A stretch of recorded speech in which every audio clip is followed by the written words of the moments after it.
10 seconds to go. You're not going to register. It's too late. You might want to... And a lot of familiar faces are joining in. I actually saw them talk about this qualifying mechanic yesterday on Jota's stream. And they were saying, ooh, we might have to start, you know, participating more in these weekend events leading up to that tournament, so that maybe we can just snatch one of those invitations and don't have to play through the qualification tournament the weekend before. I think a lot of people are thinking that. There are some great matchups in round 1. Would you like to see B-Man versus Measim? Jota versus Dionis? Sure. Like, holy smokes. This is a huge lineup. Yeah, Tungdel KMPEC is also like another one. I mean, I'm ready for some B-Man Measim. Let's do it. Rooster, your qualifying record was winning Weekend 63 European and Weekend 64 European. So not only did you qualify through this route, you were the first person to do so. Aha! Holy moly! or I was lucky enough that it like cut off right at 63. Right. Because after 64, it's a downward hill. I mean, hey, it counts. Yeah, it counts. And counts. You know, it took Steel Sane also won on weekend 63. It took him until week 69. So yeah, to finish out. Oh, the weekend before the last one. Yeah. Mm-hmm. I think he won the NA one. Yes, he did. And then Blue Hair won weeks 64, 66, and 69. Doxson won twice on 65. Apucci won twice on 68. But there are some really good names that qualify from here. Zemp, Rice, The Conclusion, Woot, of course, all could. StarCraft Panda, Dillo. So lots of folks could. Welcome to round 1 of Weekend Tournament Asia number 71. B-Man versus Measim. B-Man's going to be near side blue, quick supply specialist with steel balls and arc lights. Measim, playing under the name Physial, cannot qualify, by the way. The developers are not permitted slots in this tournament. So he's just out here to play spoiler. And starting with Tarantula and Crawler, added a pair of fangs. B-Man has added a pair of crawlers. Rooster, take it away. A very aggressive opener here by B-Man. Something, well, a bit like a Sarah positioning, but way more forward. And keep in mind that Measim took a pack that has a very, very low amount of hit points, only 3,700. So we'll have to stunt this attack very early on if he doesn't want to bring himself so low that he might die in the first couple rounds. Right, it's a very tempo vulnerable pack. So far though, the spiders are doing a great job, and just too much chaff in the way of those steel balls for them to be able to connect to the important targets, and the spiders are just about able to take away this first round, it would seem like. Unless these arc lights have something to say about it. They can't. That Tarantula has so much hit point left, right? Yeah, I mean, I was fishing for maybe a lucky tower debuff there and some good coordination between the two, but no. Tarantula, enough EXP to level, by the way, after the first round. That's pretty massive. B-Man takes the Phoenix. We've got the instant unit reinforcements right now. So Phoenix is great here for B-Man. It's exactly what he needs. Aerial, big target damage dealer to pump through the Tarantulas, especially the one that'll be level 2. You can see he's going to put his level 2 Phoenix on that side.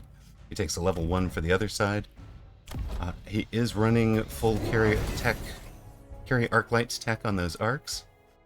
Has one up to level 2. I don't think we're going to see carry arc light in aggro, but it's a possibility. I know somebody who runs it.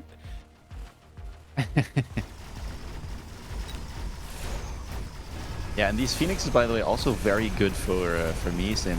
Maybe even better, to be honest. He already got the chaff cleared down with the spiders. He has plenty of chaff after investing into it in round 1. And now he gets that wonderful DPS on round 2. And I was mentioning the low hit points of Measim, but the way these rounds are going, B-Man might have to worry about his hit points himself. Yeah, this is going to be 800 damage to the bar. Drops drops B-Man to 3600, Measim at 3700. We go to round 3. Subsidized. Yes, Physial is Measim. B-Man, why? There was ER Steel Ball. It's my favorite card at the moment. It is a very fun and a good card too. It really makes steel balls pop. If you guys haven't tried that, if somebody's sitting at home going, I absolutely hate steel balls, try them with the ER Steel Ball card one day. It's a different experience. It's a completely different unit.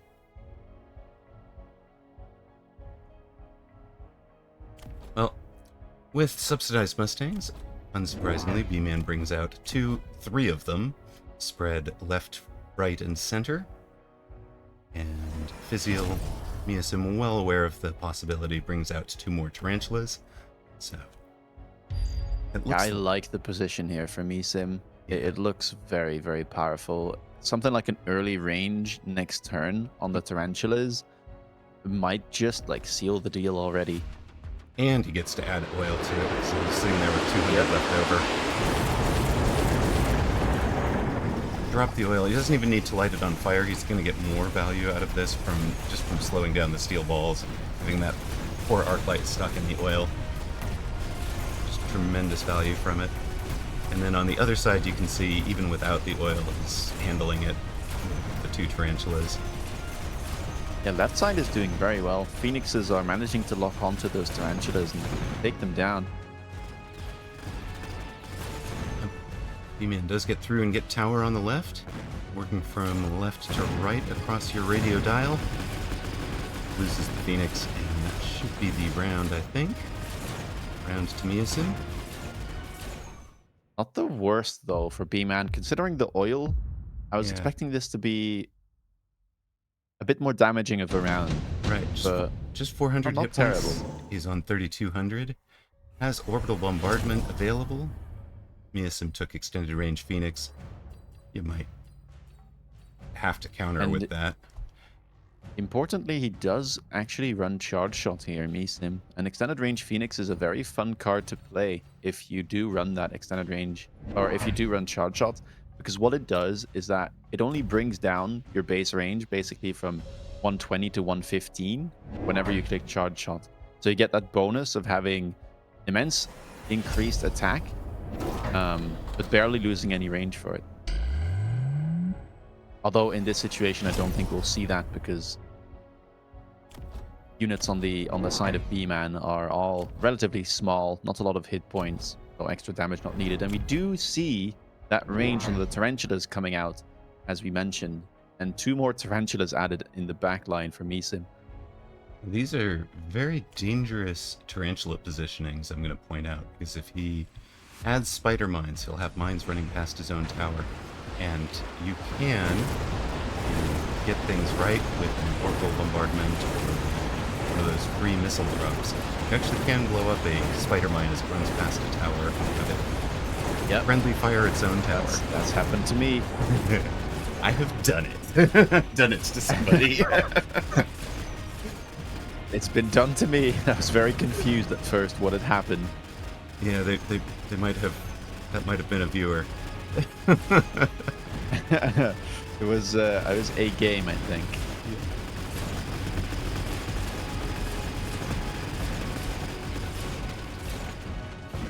The players managed to switch sides, with Measim winning on the left, B-Man winning on the right, but again, Measim winning overall. So B-Man's down to 2575 and takes the improved firepower control, presumably for a Mustang. Wow, Physio going for the advanced missile device here. Trying to punish the fact that there is no chaff in front of that arc light and those steel balls. Trying to kill them.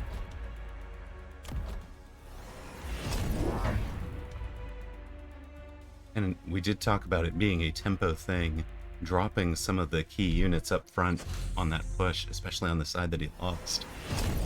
That's got a lot of value for him. It's not a minus 50, folks. It's real value there.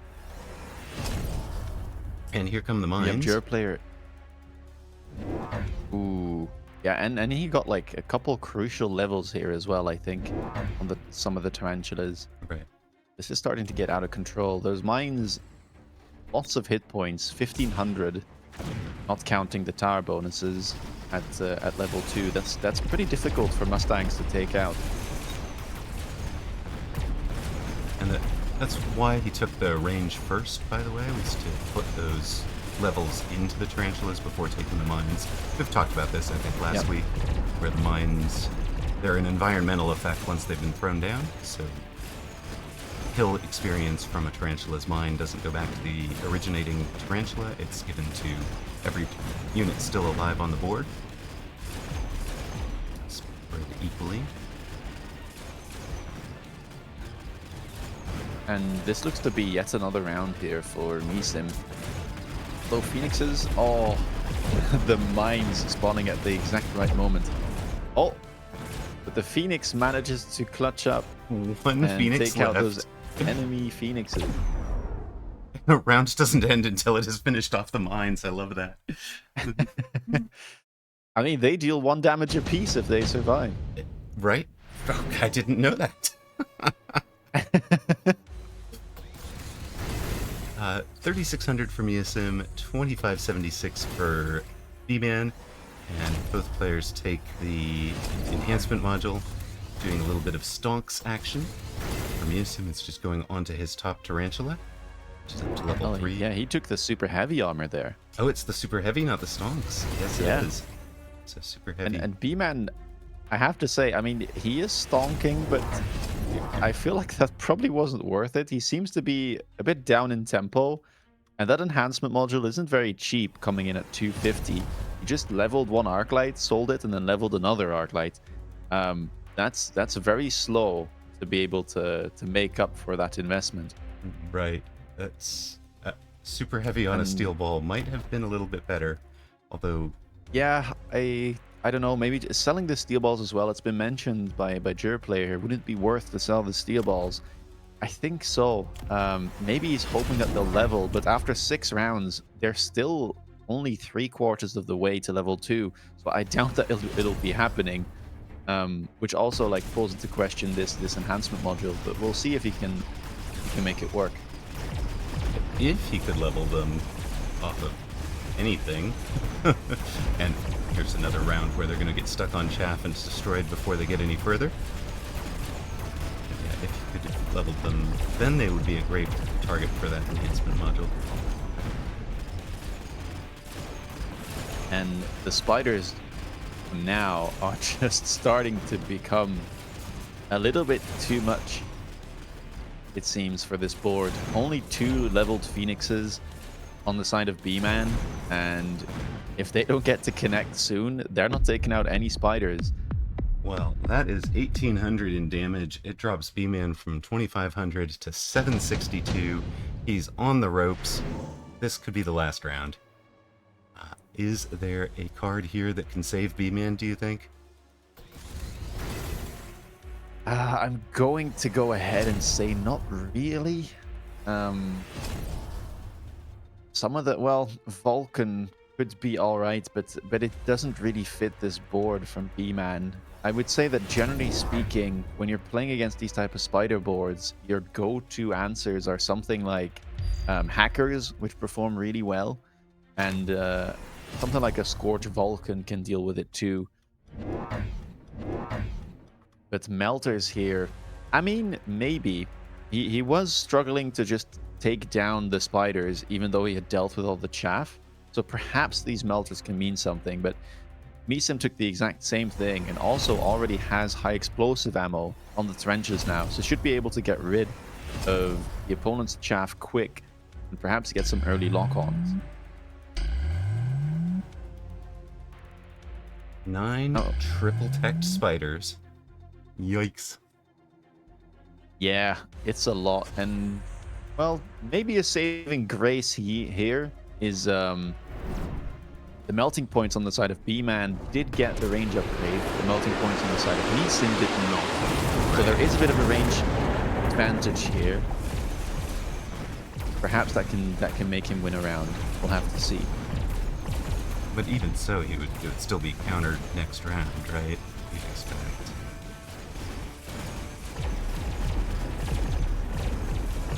Mine's getting stuck in the oil didn't actually help Measim much, even though it was his oil. Might actually be something for B-Man to remember for the other side. B-Man is going to win on the left. Oh, and a good tower debuff maybe here. Yes. Right. And that range does make a difference. The range making a huge difference. And he's got 2 giants surviving, drops Measim to 2550. B-Man, of course, still on the ragged edge of elimination. That's another improved firepower control for a Mustang, presumably that level 4. There it is. Instantly double techs his melters, his Measim. Gets the range, gets the electromagnetic barrage. Doesn't want the same thing happening again, and levels the playing field in terms of range between the two players. We do have temporary range already clicked here for B-Man. I'm hoping Measim doesn't forget. Doesn't. Gets the temporary speed as well. B-Man stonked one of the melters rather than stonking to sell the steel ball and taking the free level on the melter. So he's picked up 2 melters. He's got 850 left to conceivably tech or try to improve his board here. I'll match the EMP barrage. So he's got 350 left.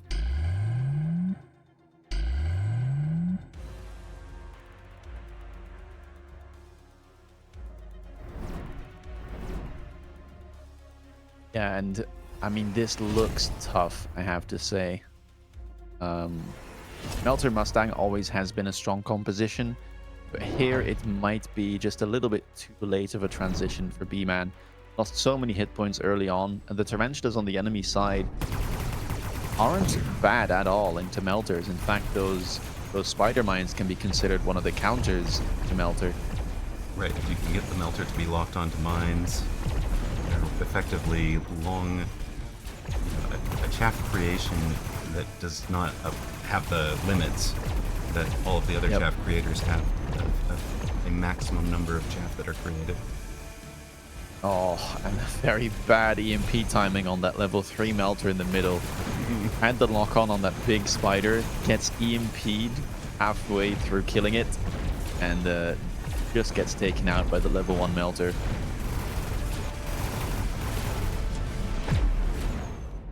And with that, the loss of the signature melter, B-Man goes down, Measim wins round 1 of this tournament. That's a very tough first round pairing, but that's what happens now with these bigger groups, more competitive groups, and it can mean that even round 1, you don't get those quote unquote easy pairings for some of the top seeds. B-Man going down. From the other side of the board, a huge upset win. One of our Russian players has beaten Woot in round 1. So, oh, wow. Yep. Some other names to mention. Steel Sane beat TJ Flat. Dillo gets a win over Momaro. Alexander gets the win over Angry Kid. MZ Philomotico is somebody who could qualify with a win here today. Bobo the Dog, an account I'm not familiar with, has upset Flicks. Professor Shadoff gets a win. The More beat Yes Win Big. Yes Win Big is on the verge of breaking into the top 100 world MMR right now. Coin gets a win over M1 Koi. Baller started with a win. Jota starts with a win over Dionys. Cast and Tungdil getting their W's. Round is complete. We've got a couple of other winners to call out. Let's see if we can get around all of them.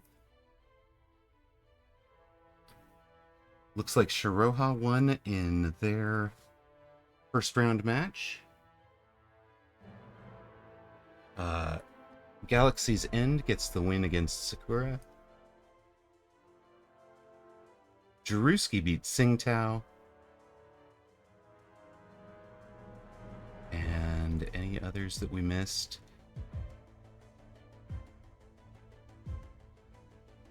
Right, further down, you are the Flower Fairy of Penglai is the number 6 seed, got the win as well.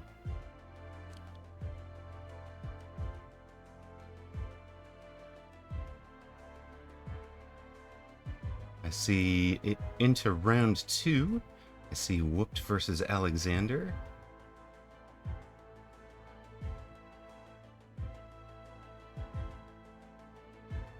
Measim versus a remote control crab. We could follow Hots. He's going to be up against Dorgon. How good is Happening? Philomatica is up against Happening. And obviously Shiroha versus GODOG might be the top match there. I mean, we could have a look at a Philomatica game. All right. I'm kind of thinking the number 1 versus the 44, Shiroha and GODOG, might be the best match. We can watch that as well. I have no qualms with that. I think that's probably going to be the closest.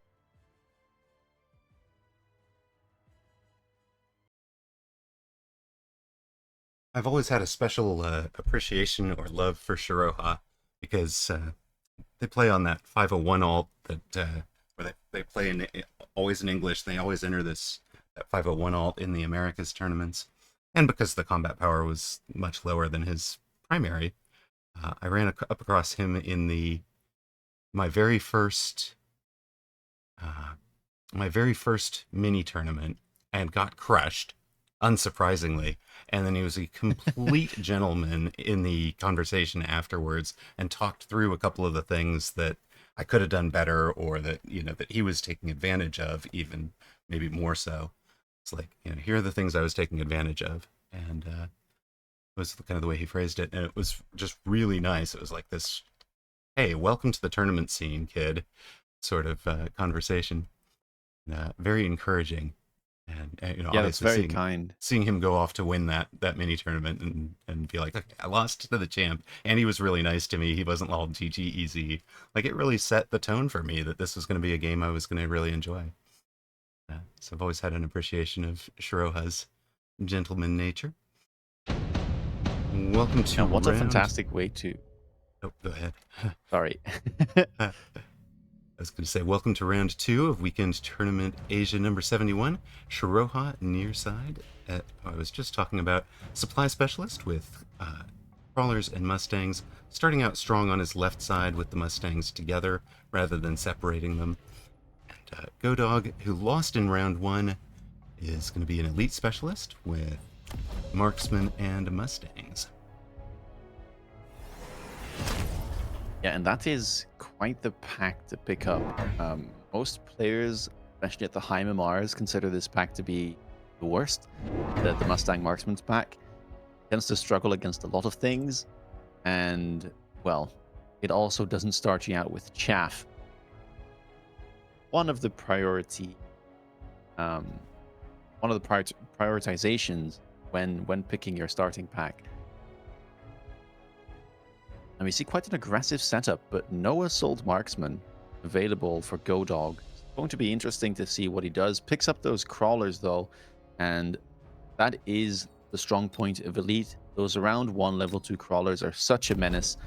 Arclights can't one-shot them. Mustangs will struggle with them greatly, as they already do struggle with level 1 Crawlers. And this one-sided push, beating the one-sided defense of Shiroha, So both players on the same wavelength. I was also going to point out it's one of the cool ethics that is shared amongst many of the top players. You know, GODOG, knocked out of contention for winning the tournament, obviously can still come in the top 3 despite a round 1 loss, but doesn't abandon the tournament because he's in the spoiler role. Is going to make sure to give Shiroha a good match, and sure, he might be running something a little bit more experimental, taking a pack he might not have taken on ladder to just to see if he can make it work. We get unit reinforcements. They are not always on round 2. It's just a coincidence between these 2 matches we've seen. GODOG takes the Fire Badgers. Shiroha takes the Wasps. There are some very unprotected angles to the right side tower. Do some creative things with Wasps. Yep. And some people might be wondering, but with the opponents having Mustang here, isn't it bad to pick the Wasps? But with the jump drive, and especially the level 2, Wasps can actually beat level 1 Mustangs if they have that level advantage and they have that speed. And so we'll probably see this pack being used maybe for the next 2 to 3 turns, depending on how much he can gain with it. A bit surprised that he puts it all the way in the back. Like you mentioned, I would have expected it to maybe go somewhere on the line. Oh, it does go on the line. That's more likely. And we do get the jump drive. There we go. Going for that tower as quick as possible. Right. The jump drive is, of course, not to jump them. It's because that gives an additional 5 meters per second, which is something that's really easy to forget. And GODOG heads up play there, perhaps expecting it. Goes for a Mustang pack, and that is a level 2 Mustang pack. So, oh, well I'm really played liking by what I'm seeing GODOG. here. Yeah, great play. One measly Wasp tries to get through, but that won't be good enough. And the proactive play gets punished. But as you said, he's got the jump drive enabled. He can move them to a different angle, and he can always sell out of them. He's only out 50 for the jump drive, so it's not the end of the world. It was a risk-reward play, and the risk wasn't actually very high there. It does cost him this round.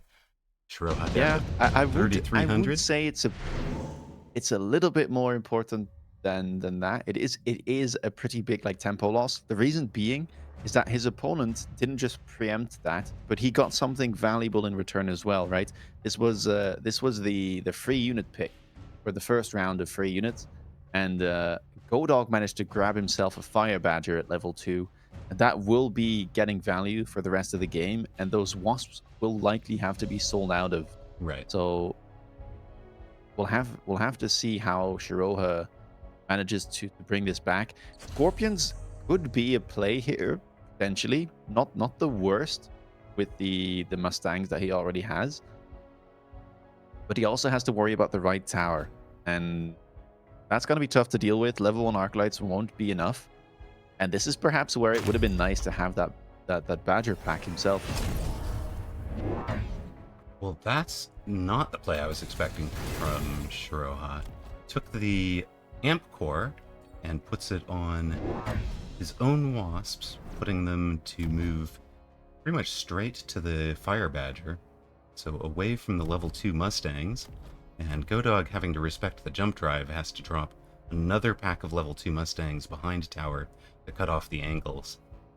You can see him playing around with that, and he's probably not too happy with it, but at least he's got the ability to cut the angle off. He's got a sentry missile to cut off the possibility of the jump drive on the other side. The instant range has been teched as well here. Yeah, range for the Mustangs for GODOG, and that is just going to delete these Wasps. I think the Wasps were supposed to counter the Fire Badgers. By the time they've got their job done, the right side tower is under threat, and the Mustangs have killed the Wasps. So we get the rest of the fight under tower debuff. GODOG should win this round as well. Some very lucky Stormcallers. They are not that The only annoying bit here for GODOG is the fact that the right tower is starting to get levels, and the high-level Mustangs, those level 2s, are on the right side. That being said, the level 1s that were on the left are able to grab a level this time around, killing those wasps. So we'll have to see what happens here with these Mustangs on the right side. Whether or not Shiroha decides to defend that tower, or whether he just wants to keep leveling it. Shiroha takes the sticky oil bomb, and obviously putting that under the fire badgers is likely to get completely lit on fire. And has also sold out of the wasps, opting for a Vulcan in front of that level 2 tower. Obviously, GODOG's only attacking it with tiny units. That Vulcan should just handle it over there. Yeah, and GODOG might not be expecting this, because he just saw an abandonment of the tower in the last turn almost, leveling it. And this turn is going to be potentially very brutal. Wow, okay, never mind. Perhaps he did expect it. Throws a smoke on the right tower. A little bit surprised to see that. It's very far back. Shiroha also not quite sure what to do, though. Moves the Vulcan back to the left. Unselects the oil. Decides to put it on the right side instead. So he's switching sides for his play, right? He's moved the oil to the right and the Vulcan to the left. Vulcan gets the amp core and the range. I kind of like the other play, though. Trying to use that Fire Badger against GODOG by setting the board on fire. I did too, but this those way... level 2 steel balls. This way he's going to get 2 rounds out of that oil. Yeah.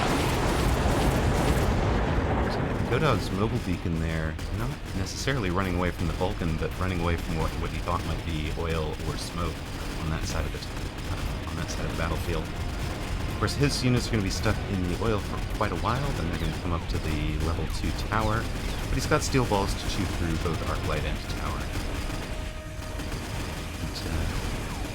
What an intriguing play. Yeah, it's quite. I mean, to some extent, that's maybe the fun of being in the spoiler role, is you can take some flyers and make some fun plays, and not, you know, you're legitimately trying to win, but you also don't have you don't necessarily have the pressure on to try and only play your perfect game. You're just kind of a little bit free to let things fly. Speaking of, GODOG takes the redeployment. Oh. Now this game got fun. Yeah. And, I mean, Shiroha taking the round there. Silver lining for GODOG being that he did actually ignite oil at the end of the turn, so won't be having to deal with that this turn. Downside, Vulcan did instantly level. Welcome to playing Elite. All your opponent's units will be leveling. Yeah, you're feeding so much experience, and the reason for that is that the level 2 unit feeds 3 times the experience of a level 1 unit, despite fighting at only 2 times the strength, or 1.5 times the cost. And I might have spoken too soon with that silver lining, because that oil was picked up from a card, the oil from the tower was still available, and we will be seeing that this turn on the right side of the board. Still, you gotta figure Shiroha, by placing them opposite that way, was really hoping to have oil for 4 rounds. Yeah, right? for sure. That's kind of what I was imagining and what's going on in his head. Steel balls with energy absorption try and counteract that Vulcan, but it is scary. Has the range, has the amp core, has the level. Scorpions picked up now as well for Shiroha. To protect it from the steel balls, right? They're just going to be right in... I mean, I wouldn't be too surprised that this Vulcan can just take down steel balls by itself. I don't think it minds. But it's always nice to have a backup plan just in case. Let me have a buddy or two. Yeah. Big flank coming out from GODOG. And it's so the Badgers on also the left flank. Right, the Badgers on the flank. And he used the redeploy to put the already level 2 Badgers down there. He can always use redeploy to get them back out of it if he wants. Buys him enough time that his steel balls have come through the oil. They're going to be coming over from right to left before the Vulcans get all the way to tower. They've got the lock, but it's not in time to heal through level 2 Amp Core Vulcan damage. And if you didn't like level 2 Amp Core Vulcan damage, wait until you see next turn with level 3 Vulcan Amp Core damage. Vulcan, still a good unit. Yeah, it happens to do quite alright. Manages to get an early level like this, especially into this board of crawlers and mustangs. Rhino taken for Shiroha. I would love to see Farseer for GODOG. You can hit that Vulcan from range and EMP it. I have been absolutely loving Farseer, especially as part of my Steel Ball Crawler push. It has almost become an automatic pick for me, and I know I'm not at your level. How do you feel about the Farseer's overall strength in the game? I think it's a little bit too strong. Its base stats are a bit too... I'm kind of agreeing. It only matters like from round 3, let's say round 6. It's extremely tempo heavy. Like a Farseer spec, especially being able to deny the Farseer from your opponent, and just being able to put them down on like round 3, 4, 5, and close out games by the end of that. It has a lot of range. It can shoot air units. It can shoot ground targets. It has pretty decent DPS to deal with anything that you might be encountering up until round 5. The EMP is really cheap, and it has some splash to boot as well. So yeah, it tends to do really, really well. I haven't been able to make it work that much on aggro. It tends to do better for me in standard games and or defensive games. But I have seen it make games look really, really oppressive. Right. That's kind of my feeling right now. Is it feels like an automatic pick anytime I see it. To me. Yeah. And that might be a sign that the unit is overtuned. There's nothing else in the game that really has that. Oh my god, I have to pick it. Feeling. But it's like in a weird way, it fulfills its support unit role. But in another way, it's like you always want the support unit, right? Because it just does everything so well. Like it's always going to add something to your board, therefore supporting your board. But maybe it does that a bit too well. Exactly. I think its base stats are a little overtuned, and the ability to drop the MP so cheaply is pretty amazing. GODOG wins round 7, so he's on 3,200. Shiroha down to 1,700. Enhancement module a little bit late for stocks, I would think. There's another amp core if you wanted to start another Vulcan. Might be a little late for that. GODOG takes a portable shield, I imagine for that big, heavy level 5 Rhino with, yeah. So it's now 288,000 hit points.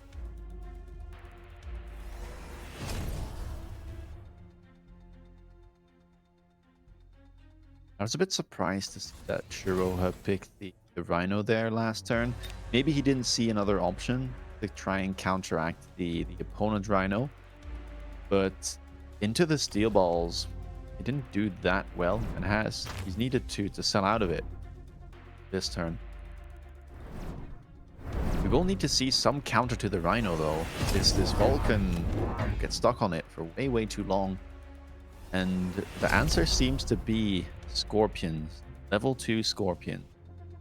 2 level 2 Scorpions, and we've taken double shot on them, so if and when they lock on the Rhino, they should get through it, but gosh, that's going to take a while. They'll do 44. That's 288. GODOG going for a very solid play here. I like this. The hackers coming out with the instant range. If those manage to lock onto the Scorpions, that's going to do very, very well.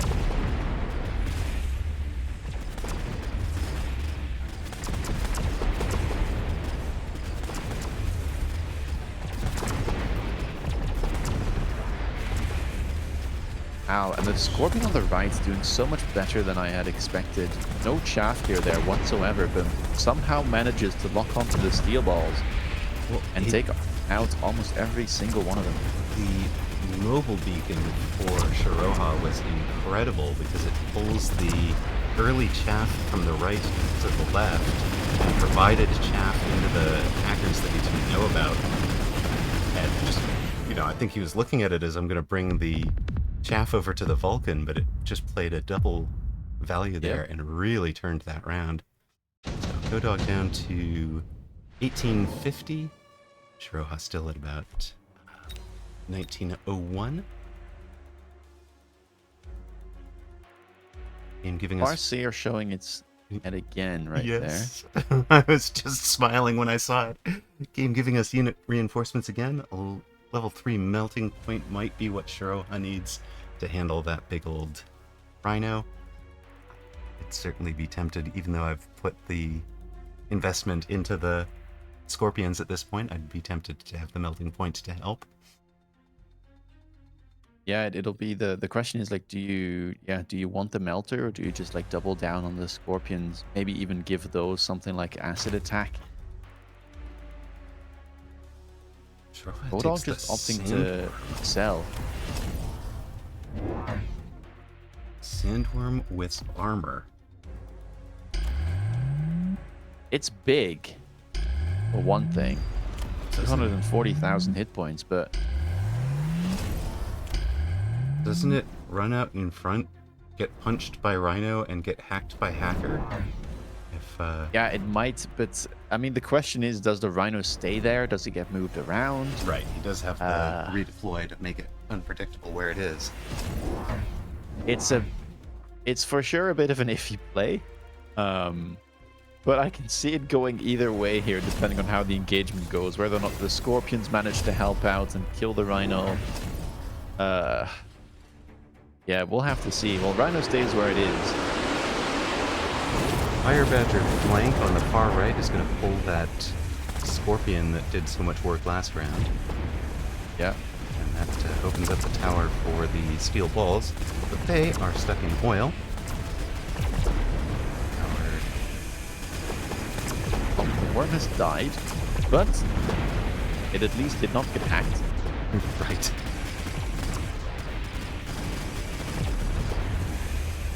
Rhino finally goes down as well.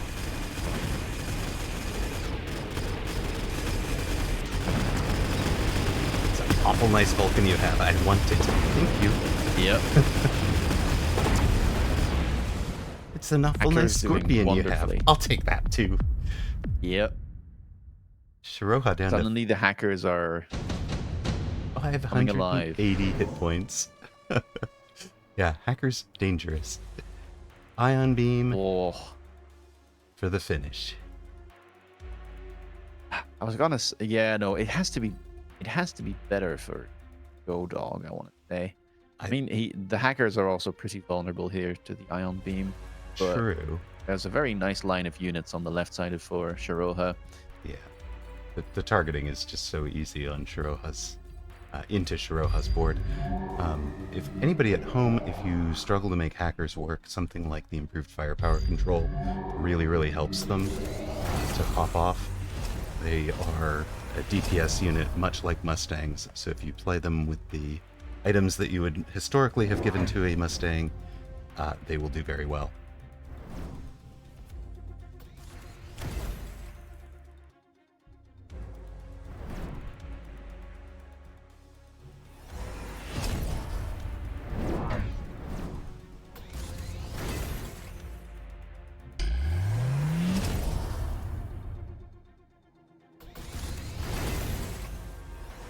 Have a viewer discovering that for the first time that the improved firepower control system is only 70%.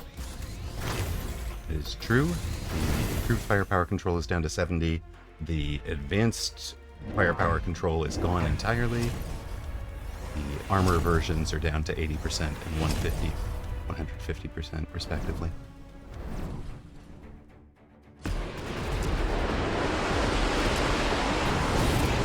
The Scorpions have range now. which did change where this one was fighting from, so it didn't wind up in the ion beam at all. And right tower has been upgraded to level 4 now. Crucially, that means it's only going to be a 3-second debuff once it goes down, so the debuff is already worn off. Might not be enough. Nope. That looks like it's going to be a bit too much. Acker is still safe.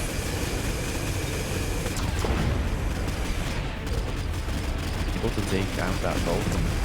Level 4 Vulcan turns on your own tower. Ouch. And good game from GODOG. Gets a win against one of the greats in Shiroha. Well played from the spoiler roll there.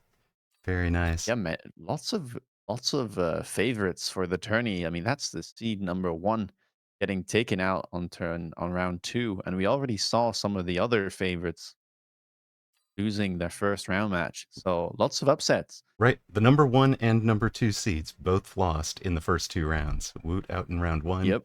Shiroha out in round 2. And of course, I'm saying out, you're not actually knocked out of a weekend tournament until you have lost 3 times.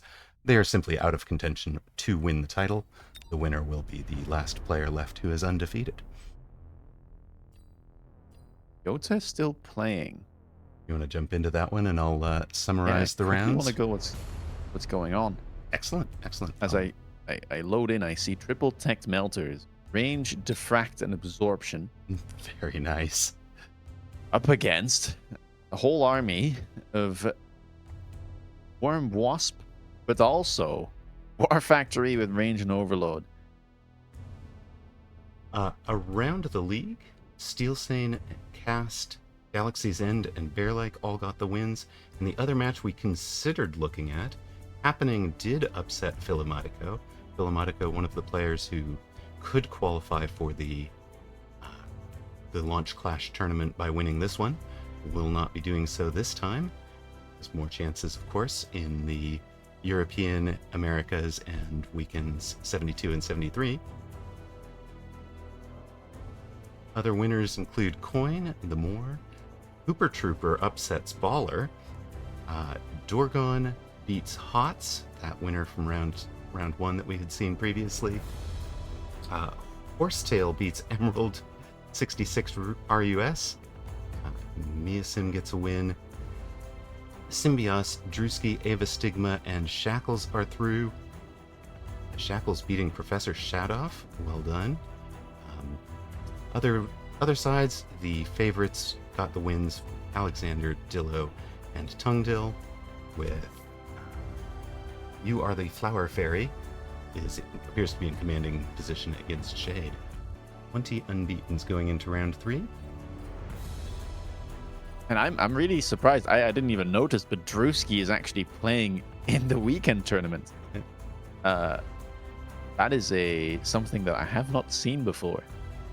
Now, to be clear, Druski did clarify on stream yesterday that he was not actually planning to participate in the Launch Clash, and had been intending to cast it. He had the opportunity to enter as one of the invited players, and said that he felt like there were probably more deserving players. So, perhaps he might feel differently if he could qualify outright the way that you did, and would feel like he belonged a little bit more. But very much the gentleman, always the gentleman there. Out of this group that's left, who do you think the favorites are?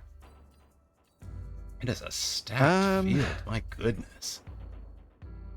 Yeah, well, lots of and stacked, even though we saw all of those upsets. Right. I mean, Steel Sane, of course, always very, very solid in these weekend tournaments. Now, I want to add about Steel Sane. I had a viewer that was that follows him and said he logged into the game 4 seconds before tournament registration completed and got himself into the tournament. Easy, no problem. I'm a professional. This is what I do. Not even breaking a sweat. Right. And then we have Flower Fairy goes on to win his next 2. Yeah. We have Flower Fairy as well that's still in. I think that's Flower Fairy. Yeah, Flower Fairy is 9 and Galaxy's End is 10. Yeah. I mean, Flower Fairy, for those that don't know, is currently sitting at like 2,466 MMR. So, yeah. I would say that they have a good chance of winning here. Alexander, it's not that bad. It's 2,457 right now. Oh, well. Never mind, I said anything then. Go get him, guys. Go get him. Get No your problem. 3 points. Don't break a sweat there. Number 1 world MMR right now. Yep. Oh. Yeah. We have quite the game there between Jota and Flower Fairy. I think we have to go to that one. That is... Yeah, otherwise it's going to be Alexander versus Galaxy's End. Galaxy. Yeah, no, I think we have to watch Flower Fairy and Jota. This should be amazing. That's a big match on turn 3. Mm-hmm. Welcome to round 3 of Weekend Tournament Asia number 71, featuring world number 1 MMR player. You are the Flower Fairy of Penglai, facing Jota. Flower Fairy near side blue, a quick supply specialist with crawler and sledgehammer. And Jota far side, a farseer specialist with a sledge and marksman start. Marksman added for Flower Fairy, and we'll see what Jota adds. Presumably chaff. It's a chaffless board. And joining me, of course, Rooster. How you doing, buddy? Doing great, and it looks like we'll actually see Jota playing some standard. For those of you that don't know, Jota used to be a standard specialist before converting himself to an aggro player, of which we saw just the tail end in last round with those war factories. But this time around, setting himself up for a standard game, and we see a bit of a mirror here. Apart from the difference between the crawlers and the fangs, both players opting for triple marksman, double sledge, chaff. It's about as mirrored as you can get. Yeah. Now those farseers on round 3 might prove very useful. They're exceptionally good against small or medium-sized units like sledges. They do pretty well against marksmen as well. So we'll have to see how Jota pulls it off.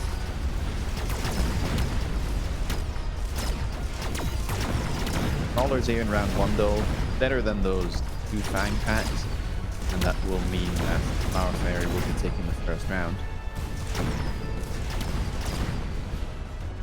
Just slightly better chaff overall, 3 packs to 2, and of course the crawlers have slightly more hit points, and it's not like that was the deciding factor because most of the damage was done by sledges and marks that were one-shotting them. Flower Fairy instantly picks up the Stormcallers, not even waiting. Sabertooth, Mustang, and Phoenix on offer. Wants something that can outrange the Farseer. Jota takes for the those Sabertooth. that don't know, Flower Fairy is someone who has been climbing a lot, playing almost exclusively Vulcan Marksman, and might be going for a similar setup here yet again. Going for those Stormcallers, obviously very strong. Jota has those fangs all the way in front. That will be the thing to lock onto and get some good value. Crawlers here might even walk through the fangs and get hit. We'll have to see. They do split quite nicely. Oh, and Flower Fairy, by the way, did use almost all of their bonus in the first round by picking up that third marksman, so has to be taken into account in some of these round wins as well. Had the early advantage, used it to get the round win. If they don't win rounds 1 and 2, they're in a lot of trouble. Yeah, and already, I'm Jota here. It's a little tough. You're in round 3. You're already down to 2.6k. The Saber was very unhappy that turn. Opponent got Storms, which were also pickable for Jota, but against Crawlers are just that much worse. Right. than against the fangs that Jota had picked up. He takes storms now, though. Yeah. And he has his Farseer, so decently strong turn. And both players took the extended range marksman, so they retain the mirror there. Third pack of Stormcallers picked up for Flower Fairy, who already manages to get some levels on the marksman.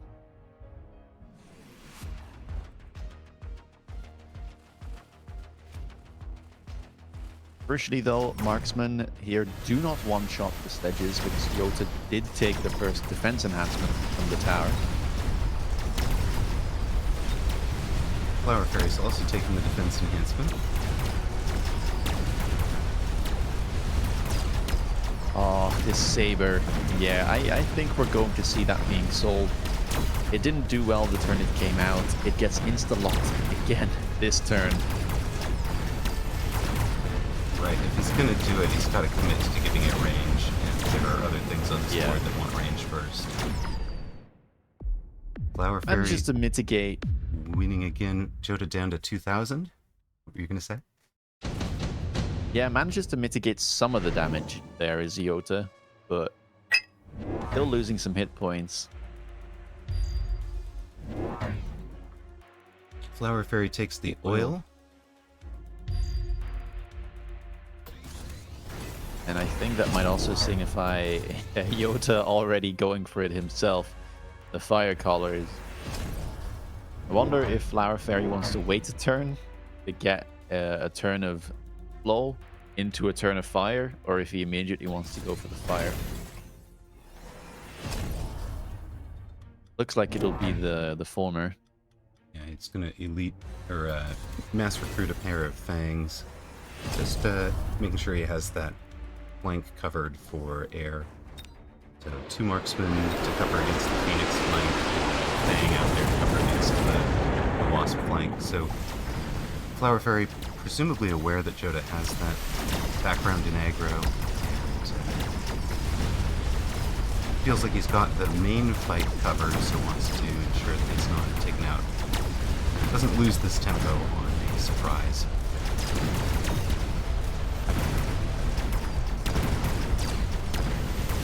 Instead, he's going to lose the tempo on fire.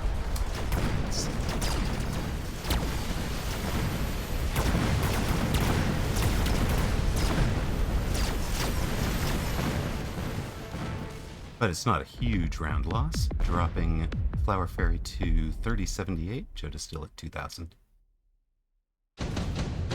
Yeah, and the scary bit is that the oil that sits there is ready to be ignited. And if that does ignite, it's a lot of units gone. That's the chaff gone, that's the Stormcallers burned, that's the marksman taken out as well. Sob makes a comment, you know, I'd oil a guy with the anti-oil profile too. Fair enough, fair enough. It is worth pointing out the mechanics of shield and oil interaction is the shield here is going to protect the part that's under the bubble from lighting on fire. Had he covered the entirety of that oil, like completely covered it, the entire pack of oil ignites, so the oil ignites under the shield. So you've got to leave a little bit of an edge uncovered in the way that he did to protect part of your units. And when the outer oil gets lit on fire, the inner oil under the bubble actually gets consumed, so will disappear. Range to pick up here on the marksman for Flower Fairy. Did add fire on his storms as well. You can see exactly what I'm talking about there. That oil is consumed under the bubble without being lit on fire. Heads up play from Jota there. Dillo loses all of his units in the middle. Marksman and Stormcallers having to work overtime on the outer banks of the battlefield. Got a great observation from Cat Say Mew. 2000 MMR player in my chat says that I think knowledge of the way that the shields work becoming common has kind of devalued the idea of two-turn oil. It's often better to just ignite it right away. I do agree there. I wonder how much that knowledge has spread into the 201. I know it's become common knowledge in the 501. Yeah, I mean, it also depends on what you're playing, right? If you're playing aggro and the opponent put oil halfway on his side of the field, then you're still screwed. But if you're playing standard, then yeah. Right.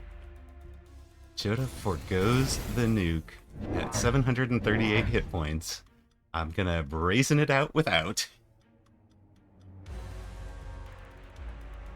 I think he realizes that probably just if he wants to win this game, he needs to survive the nuke turn and try and get an advantage that way because he's been behind.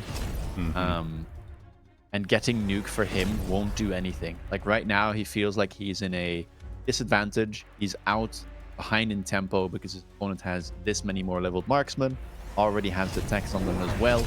If he does the exact same thing as his opponent, then in this mirror down the line, it won't matter.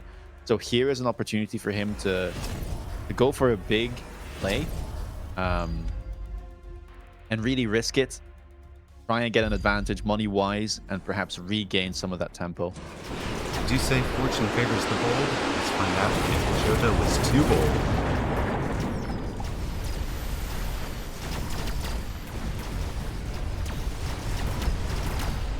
Looks like the shields will get to survive. Farseer, however, drives out a little bit too far. Does end up dying. Right, and so did the big Sabertooth. The question is, can he bring Flower Fairy down to under 700 hit points of surviving units? It's really close right now. Might be able to. I mean, I think he's done so it. many Stormcallers on the edges. 750 right now. That's better. And actually going to win the round on the round he got nuked. So Jota gets the econ advantage, wins the round, drops Flower Fairy to 2678. I have to keep in mind, though, Jota did loan there. Flower Fairy did not. So, did manage to get an advantage, but has started to lose some money there to the loans. Right. War Factory comes out for both players. Anti-missile War Factory for both players, no less. I mean, that makes sense. I mean, they both need the anti-missile, right? Yeah. Come on, guys. You know you want to headbutt with these. No? Yes. Oh my. Ah! This is going to be fun. Uh-oh. Oh, another one Jota, for there's Flower Fairy. Two. Oh, dear. Yeah, this is over. I think Flower Fairy just guessed correctly.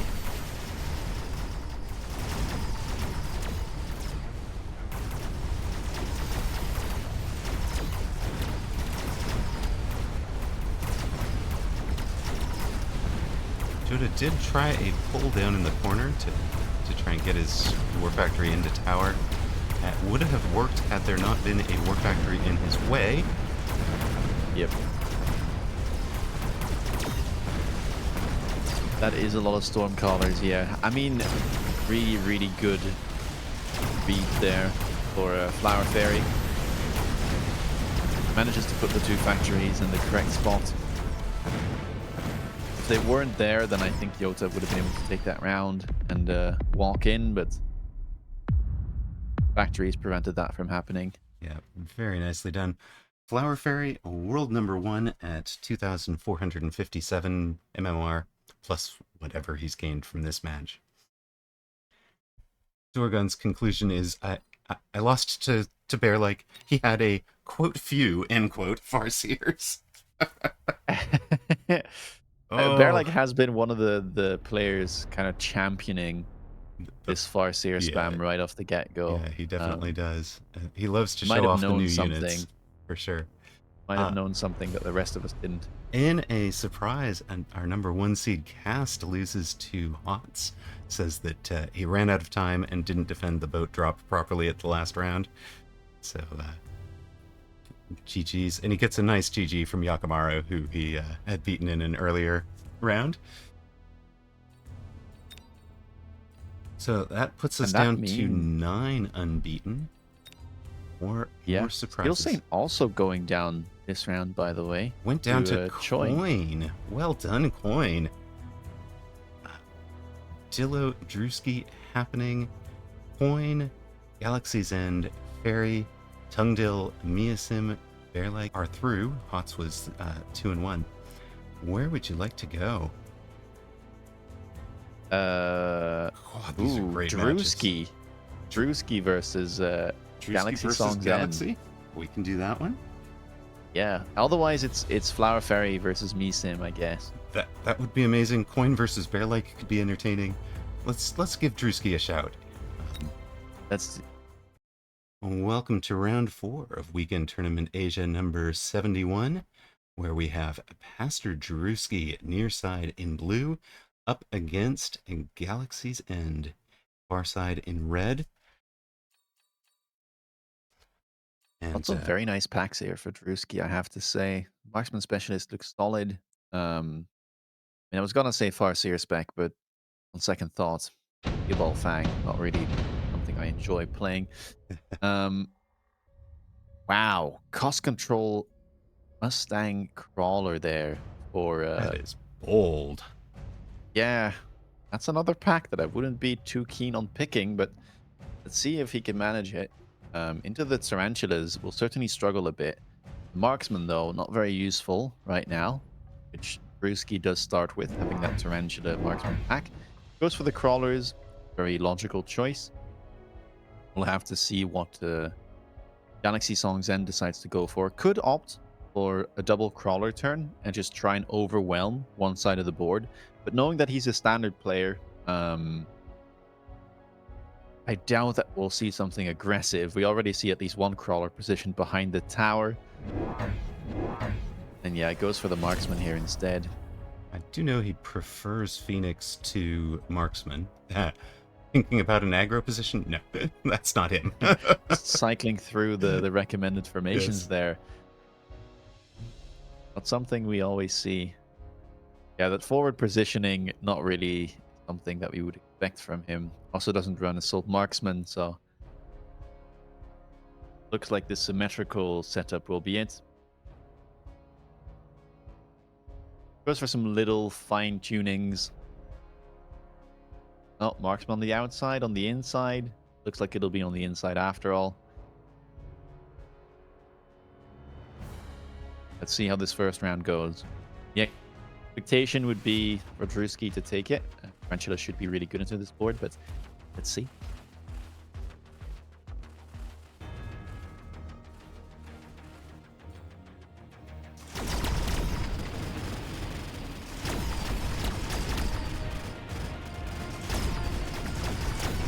And yeah, as expected here, Tarantula's doing a really good job. They don't have any bad targets to shoot at, really. Nothing like a steel ball pack or anything of the kind for them to lock onto and get stuck. They can just shoot at Crawlers and Mustangs at will. First round here will be going over to Druski. In the Flower Fairy versus Measim match, let's see, Fairy is a supply specialist, Measim's a saber specialist, and Measim won round 1 with a overloaded side from Mustangs. Round 2, both players have added Storms with laser sights, or Storms and picked up a laser sight, I should say. Okay. That would have been quite the spicy. That would have been very spicy, yes. Speaking of Storms, round 2 here, both players opting to go for some Storm Callers of their own. Druski took the Nano Repair to put it on the better of the 2 Tarantulas, better performing last round. Yeah, Nano Repair, a hard to skip item. That being said, it was in fact skipped by Galaxy Songs End, who opts to go for the advanced shield device instead. Perhaps looking a bit towards the late game. Right, and rather than picking up an extra deploy and dropping down a second Stormcaller, opts to take the attack enhancement off of tower. So getting back plus 12% when the cost control has been debuffed to minus 11%, that means it's actually dealing more damage. You know, his units will be dealing slightly more DPS, or basically the same DPS, I guess. Slightly less Yeah, I'm a little DPS. surprised with that play, I have to say. I think a second Stormcaller would have definitely been better for him. Goes for a tempo play here, though. Puts down one of those shields. You do have 40% more hit points, so exceptionally tanky. And it's going to survive, Good thing for right? Druski. Yeah, it looks like it. Yeah, Stormcallers. Okay, Stormcallers will be walking out. The question is, like, how much value is it actually getting? Right. It doesn't look like if most of the units are getting out of it, then you know what's it really doing here? I don't think it actually took a hit at point of least he damage. I don't see a health bar on it. Yeah. But it is tanky, we swear. Look, I've got my chaff units protecting my shields, okay? Druski Good thing wins for round Druski, 2. though, is They're both yeah, at about he does already have 4,200. those storms.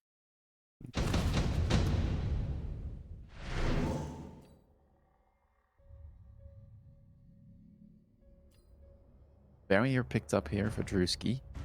And the Tarantula, importantly, with the Nano Repair Kit, did grab a level. So I'm sure that we'll get to see that being picked. And barrier for Druski.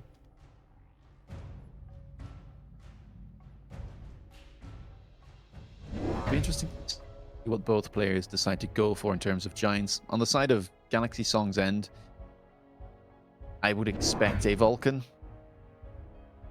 On the side of Druski, I'm not entirely sure. Goes for a third Stormcaller there. Same thing for Galaxy Song's End.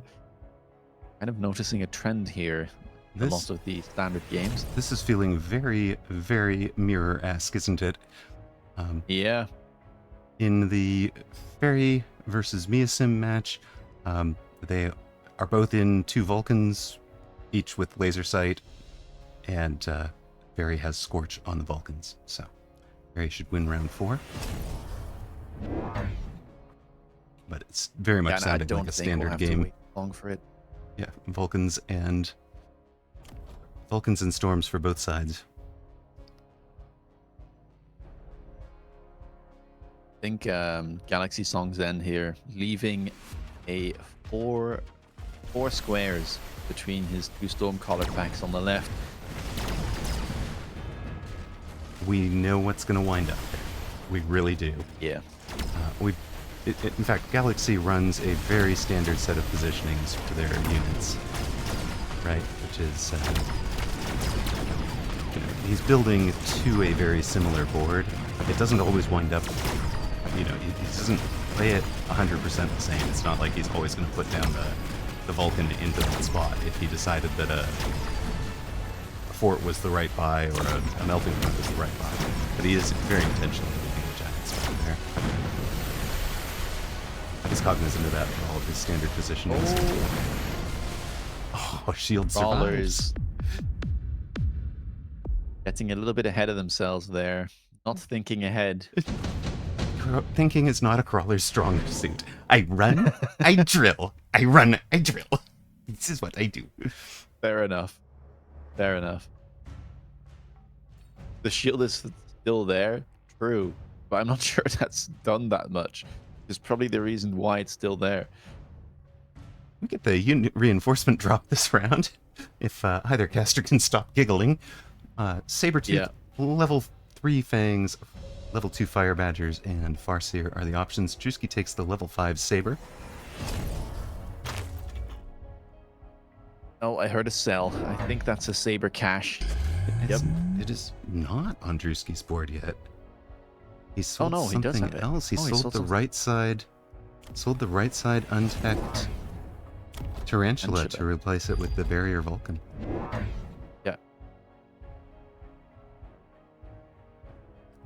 And just putting the Saber next to the Vulcan there, trying to make a bit of a push happen. That Vulcan is further forward than you would tend to expect. Galaxy Song's End going for a similar thing, in fact. Also picking up that Saber, not selling it. But crucially does not have access to that Vulcan just yet, so the barrier is still sitting on his bench unused. Goes for a 4th Stormcaller, picks up 2 Fangs. Now, one of the things I've noticed... Ooh, Galaxy adds the fire. I was going to say, one of the things I've noticed about the way that Galaxy plays is they are very unlikely to unlock Cell, and that is one of the parts of their tempo play, is if they win rounds, they tend to have more units left on the board. It's one of the ways that they do, quote, tempo from standard, end quote, and it's part of why they're well above 2,000 MMR consistently.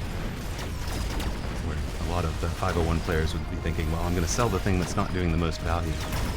You know? It still does hit point damage. Not sure a level 5 Sabertooth doing 200 hit points damage is worth it, but it survives the round. It does the 200. That is how it's going to go for Druski here. It survives with that 1 hit point over there. It was close to dying, but I'm just off it out. Katsemu says, this game is so incredibly standard-brained. The biggest difference between Fairy and Measim is now that Measim has ranged birds and Fairy Fire has ranged marksman.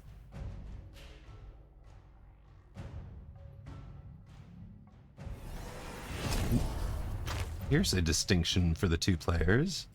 Improved firepower control for Druski. Steel ball production for Galaxy. Galaxy drops the melter into that quote Vulcan hole end quote, and gives them range. Puts the steel ball on the other one.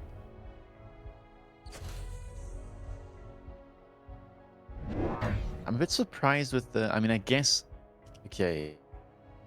Druski going for range here on the Vulcans and giving the nano from the Soul Tarantula to his newly bought Vulcan. I was kind of expecting it to go on a Saber.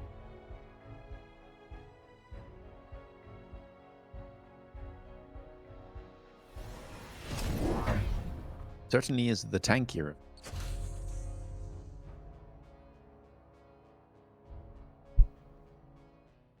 Get a 3rd Vulcan in the middle as well with the improved firepower control system.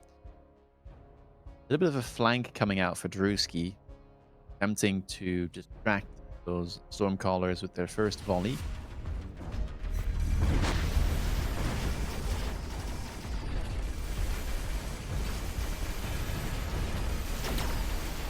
So Kat says round 6 was a huge, or round 7 I think even, was a huge win for Fairy, and Measim was down to 857 hit points with a nuke on the board.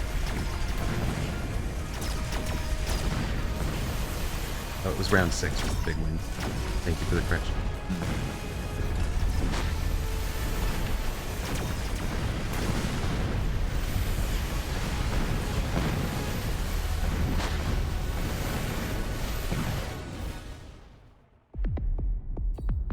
Here, Galaxy with the melters getting the round win, drops Druski to 3376.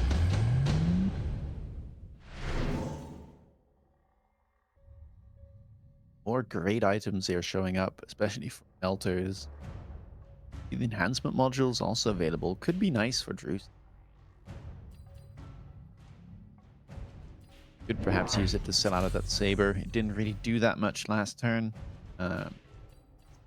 Don't know if he wants to invest into them more. Maybe he could try and give them range, but it is a bit of a risky play.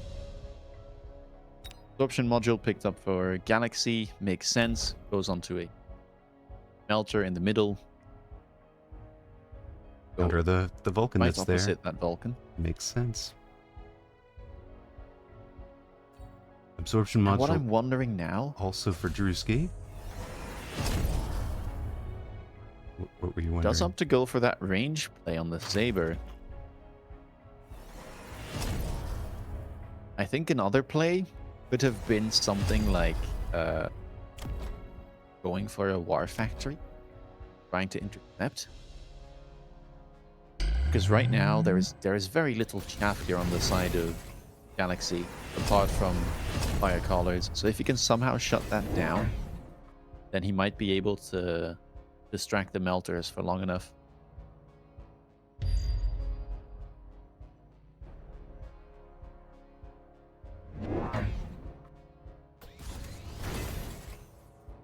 Range given to the marksman. And another Stormcaller purchased. The Saber still is the only thing, or the only Saber on this board. So it will have to do quite a bit of carrying to justify its the expense in it. But note that it got the absorption modules, so even if it is locked onto by a melter, if it gets a shot off at the melter, it one-taps the melter and heals back most of its damage. That is not going to happen on the left, and this is going to be a huge damage round for Galaxy.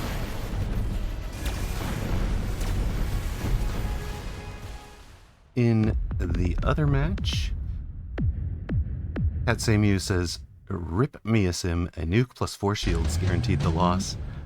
Honestly, Fairy is actually scary at the Sim City fight. He says, quote, "Normally SimCity fights don't seem so clearly skill-gapped, but Fairy just manages to match the timings and tiny differences enough that it's actually very noticeable." So, positioning and timing, in particular in that game against a very good player, might be worth looking at. You know, if anybody is looking to optimize their games from Standard.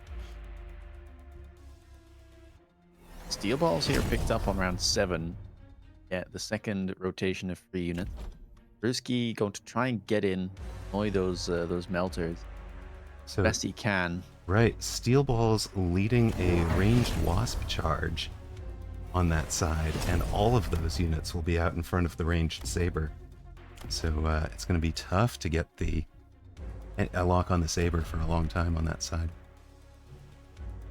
It's an interesting play, right? Switches from standard and symmetrical to a very, almost like an asymmetrical aggro on the left side. Yeah, it's interesting for sure, but anytime you do this type of play, it tends to come with some inefficiency, because that's not what your board was like set up to do. Right. And have to get past that initial hurdle. What we'll have to see in this round is whether or not that hurdle is too big to overcome with the current state of the game. Right. Well, I think Druski might have been looking at it as this is an exceptionally good standard player, and I'm losing to them. I'm not going to come back if I just stay standard. He uses a little hole to create an opening for those steel balls to get a ways in. They managed to take out a melter here, but unfortunately the Mustang back did receive range, and Typhoons were also added to the mix, which only adds salt to the wound. Those poor wasps were taken out. And, a well played from Druski. As we said at the very start of the match, the man is always a gentleman. Yep, well fought round. I think what hurts Druski the most here is perhaps going for that Vulcan play a bit too early, where we saw Galaxy kind of biding his time, understanding how good Stormcallers are in this position, and using those as his damage and his chaff clear, and then being able to respond to the commitment to Vulcans from Druski and going for the melters.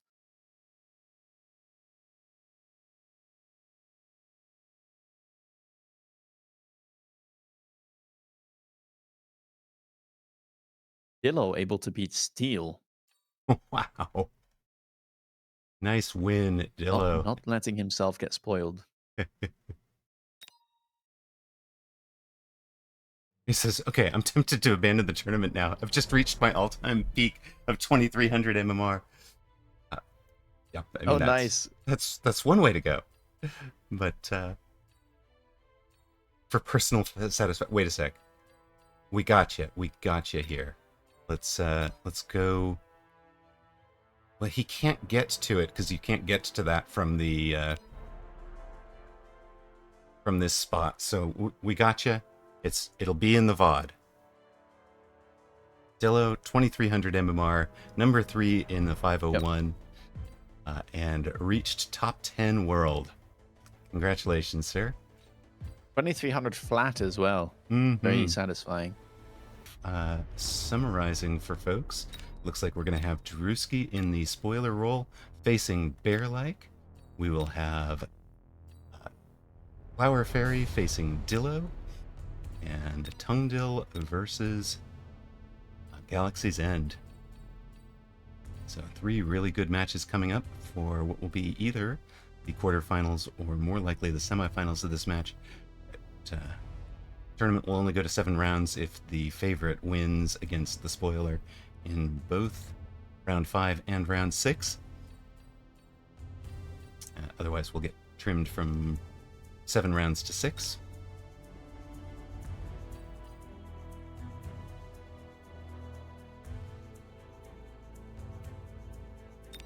The Launch Clash tournament rules and sign-up link are present in, they'll be underneath the video if you're finding this on YouTube. Welcome to round 5 of Weekend Tournament Asia number 71. Near side in blue, world number 1, Flower Fairy. Far side in red, having just reached 2300 MMR, Dillo. We'll find out if Dillo's aggro can beat Flower Fairy's SimCity build. Dillo here going for the speed specialist. I was kind of eyeing the pack. Doesn't run Assault Marksman currently. Won't be seeing any of that. But it might just be something like a Spider Push, which has been relatively common since they were added into the game. Dillo does run Assault Mode Marksman. Oh, he does? Oh, the game is just giving me the wrong. Yeah, the mouse over in Observer, I think, is incorrect. I'll bug that. You'll run the commentary for a moment. I'll get that file. Yep. Dillo here does go for an aggressive setup, but playing a bit further back than you might expect. Something that we maybe might call big aggro, where you can still go for a pretty solid setup later on in the game. Double crawler pickup here behind tarantulas.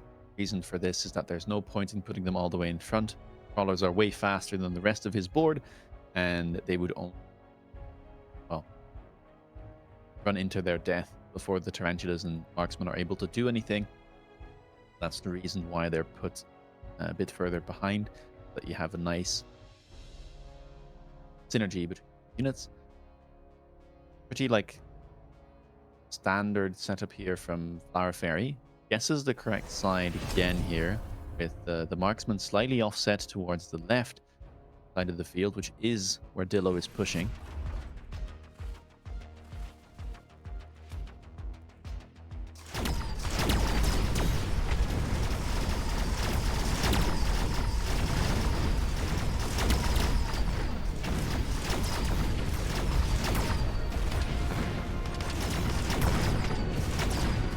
Marksman here, quite nice for Dillo, able to help out with those sledgehammers, which can be quite the hurdle to overcome types of pushes. But able to make it work. Very solid round here. Dillo gets to keep his marksman alive, gets his tarantulas alive. Tower goes down. Looks like the Fangs will be able to take down the tower, at least as a bit of retribution, but nothing more. Flower Fairy already going down to 3,600 hit points.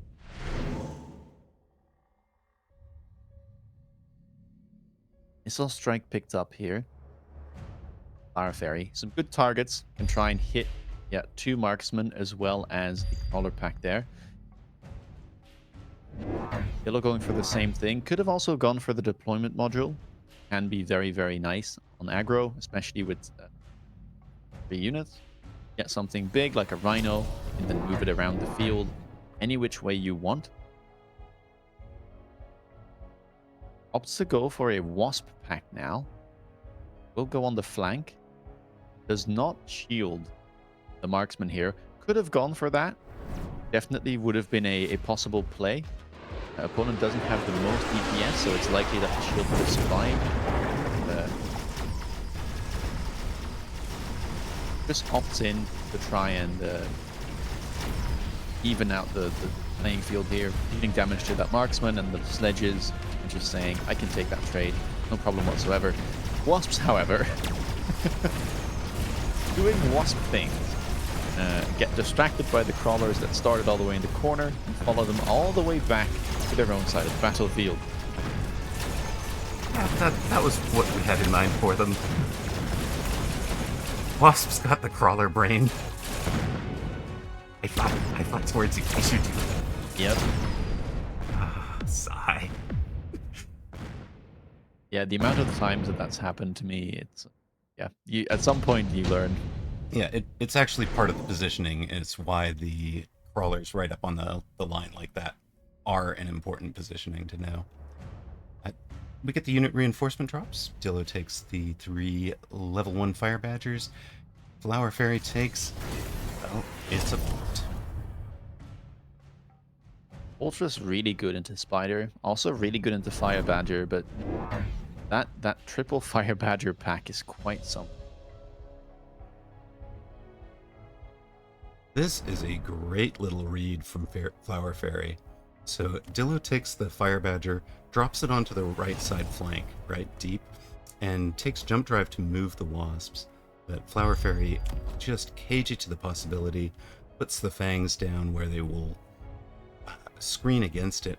Does not put them in what you would call the 501 standard position, which would be about 30 meters further forward, that would cut this mobile beacon off perfectly.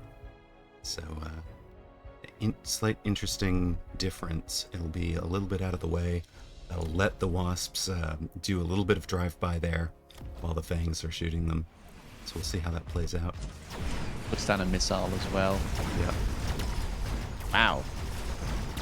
That missile completely missed the mark, but the Fangs will be able to clean it up. Well, it hooked onto the very first Wasps that got stopped by the overlap of the mobile beacon. Yeah.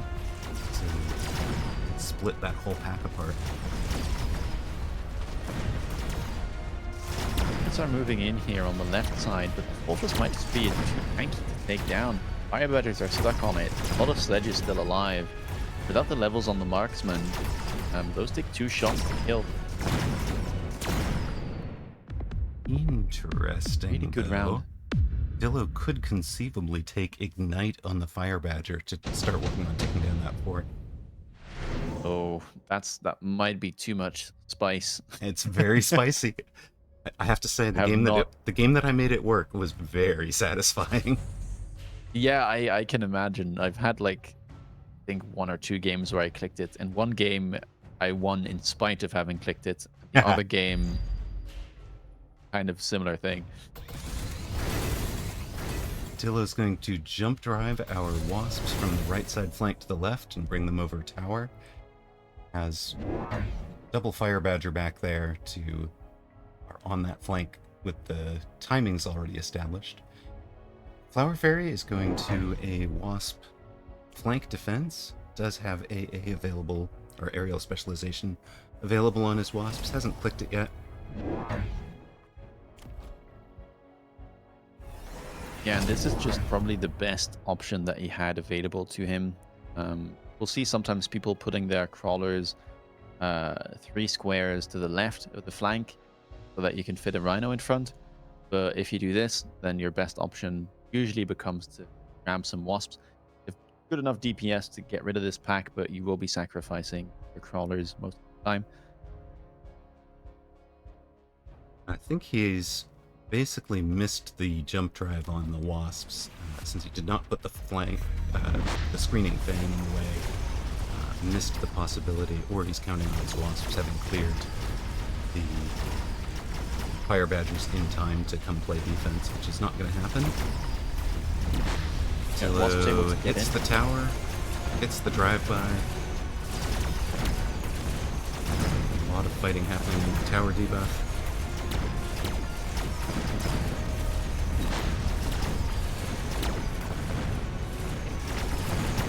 Fanny asking Dillo skip the drop, what did the other person get? The other person went for tank production line, put on the fortress.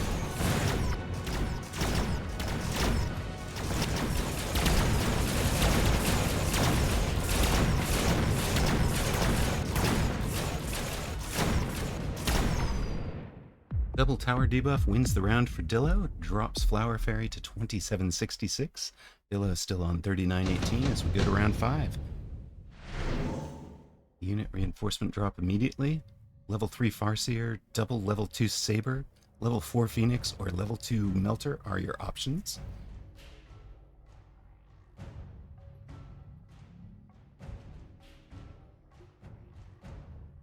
A tough choice here. I mean, I don't think it's if you're looking at Dillo.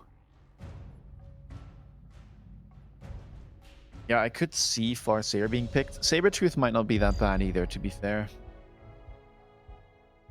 Goes for the Melter instead. Oh, sells it. All right.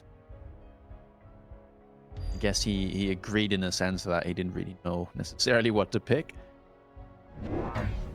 Ooh, funding a War Factory with it. Very nice. I like this. That's a good play. It should be really good against that level 1 Fortress, and it also helps against the sledges that were already on the board. The Sabers, though, might be able to help out ending here.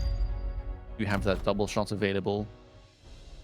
It's an efficient maintenance on the War Factory, and note that he really planned this positionally. With the crawlers, they make a perfect 7 square, and he has all 3 of them covering the various lock angles, and have just enough money to drop loose formation as well. Far right, there's a very subtle play happening. He's got the missile strike taking out the wasps that are successfully defending that flank against the fire badger. Shump missed half of them. Oh no. Ouch. Ouch. Yeah, that would have been a tower debuff. That's actually kind of significant. Very for his War Factory. I think War Factory should still manage to get in. I say that. It's taking down the fort. It's taking down one of the sabers. Gets through the Vulcan. Can the ogre has win? enough to level. No, not quite. Yeah, wow. That it's crazy how much difference the positioning on that missile makes for this turn. If he takes it out, he gets debuff. He doesn't lose his shield. He wins the round. Yeah, missed 6 wasps. He only missed the front row of them. And made a huge He could have gone for a difference. repeat, but both players going for the incendiary instead.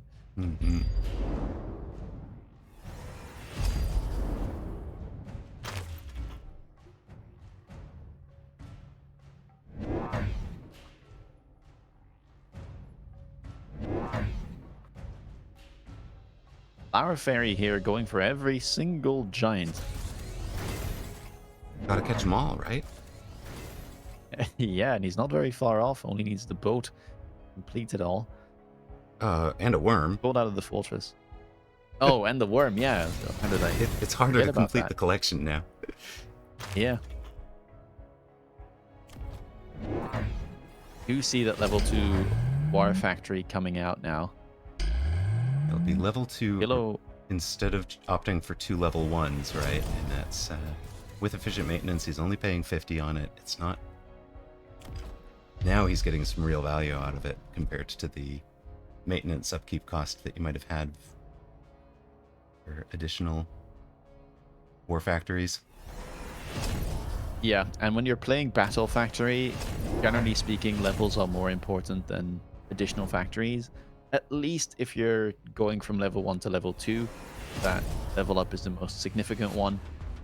And Flower Fairy opting for shields instead of range on the Melter, which could be crucial. Of course, the chaff is all dying in the fire, so Factory here should be able to get. Melter gets a really good early lock. Factory takes it out Factory first. does not care. Boom! That being said, though, there's no AA left.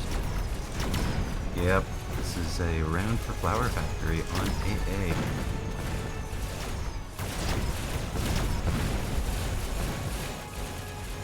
This is like that old board game Ogre, right? Where one player gets a single huge unstoppable tank, the other player gets all of the to spend everything on little off units.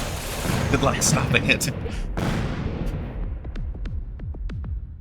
And Flower Fairy does eventually, because for all of its many strengths, War Factory cannot shoot up.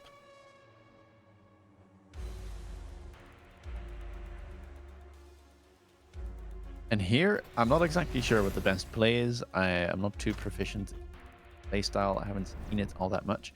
I don't know if it's better to get the level and grab yourself a level 3 factory, or if at this point start going into multiple factories, perhaps trying to hit that right tower, perhaps grabbing a second factory and getting something like Overload or other tech. You don't think the right play was level it, take the intensive training and get it to level 4 and have it give it range? Level 4 might be a bit too much. A level 3 I can still see. Okay, Dillo does go for it, so we can see the lovely orange factory.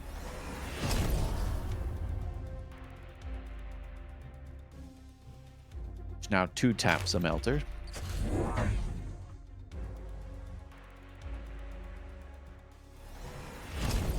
Two taps, and Lots it has of oil 4 guns, right? So if yeah, both guns lock onto the same melter, it's got it.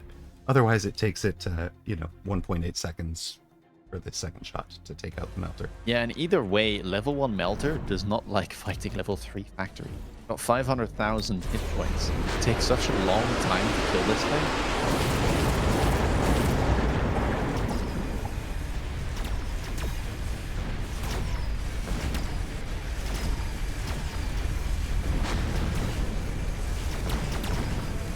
Fire takes out all the chaff. 2 War Factories get locked. Oh, that will do the trick. And they had chaff, just enough chaff. But it was the oil that won that round for Flower Fairy for sure. Yeah. Dillo down to 866 hit points. Electromagnetic and impact. For Dillo now, you're cursing the gripes of aggro players and oil there. 2 turns in a row, all of his chaff gets deleted. Right. He's got the missile strike up and has positioned it better in that bottom right corner.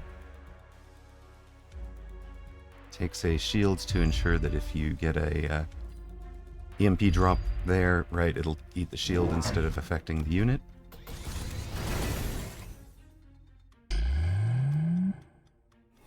Right. This time that missile is not a surprise, so the wasps have shield.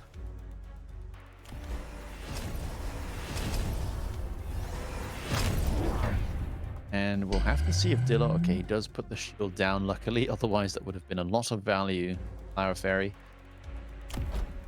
Have to see. Flower Fairy not going for a shield there. That's extremely greedy on the left side, because that is such a valuable EMP spot for Dillo. Yeah, he does shield. Yeah, he did have enough money left to drop shields that cover both melters. Yeah, managed to take the loan there and just about get the it shields covered down. Obviously, both players are into range, low, and speed territory. And Factory has been granted the Photon upgrade as its second.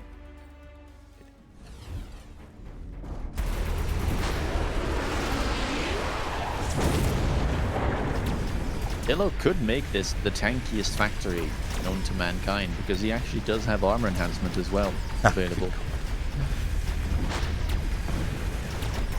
He gave range to the Fire Badgers, which is allowing them to do a lot better chaff clear work this round. I think that's going to help that War Factory. So this deep melter is level 2, gets the lock. There's a tower debuff. The tower debuff. If we had range, save itself. If we had range, oh my god, it's still alive. The wasps get it. Itemized wasps for the win for Flower Fairy. Not enough to knock Dillo out. He's down to 747 hit points. And these late wasps are such a pain for Dillo to deal with. Yeah, we go to round 9. Unit drop. 3 wraiths for Flower Fairy. Opting not to collect the worm. Very sad. We're hoping for the skill play here. Get the win and get all 5 giants out. Massive flank. Yeah, I'm a bit vexed with this flank because there is a marksman there and it's been sitting there that will turn. I think it turns, right? Especially because yeah, I mean, somebody's going to blow. Quadrant. Yeah, somebody's going to stop these crawlers really early, and it will turn then, if not before.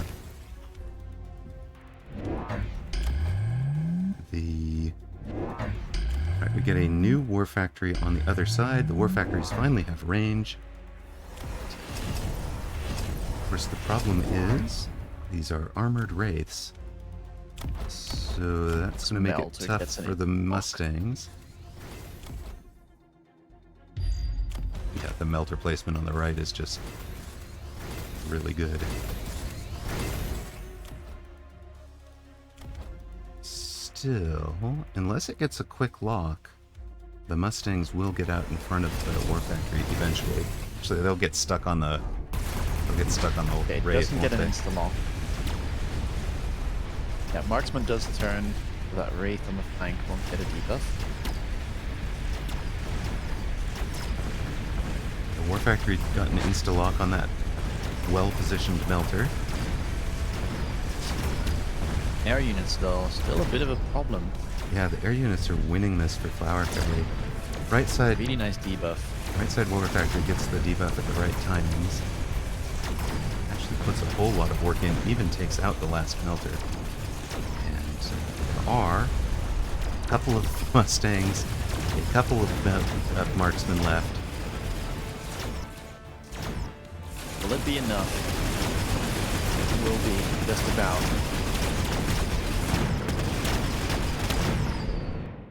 Dillo wins round 9, drops Flower Fairy to 1781.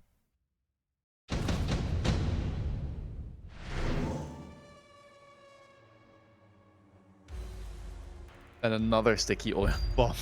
Oh god. On the incendiary turn as well. So. Right.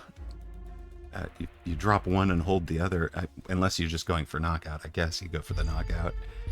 Yeah, I think you just use it either side. Right, one on either side. Well, both sides to ensure that to ensure that he has the locks on the war factories.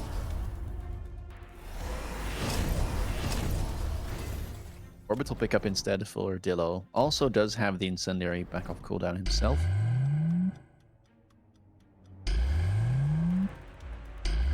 No, I'm a little surprised at this orbital placement. I think I would have wanted to see it deeper where it would cover these wasps as they came back up into the fight.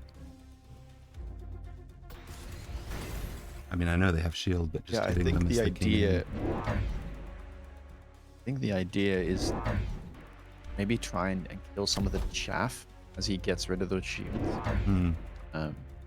Maybe have the war factory on the left get some better locks early on.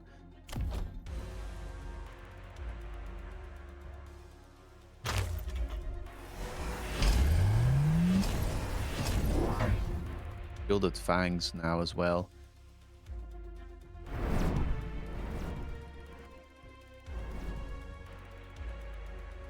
I have to see if that's useful at all. If the badger has managed to stay alive, it shouldn't, but late ones could definitely cause some problems.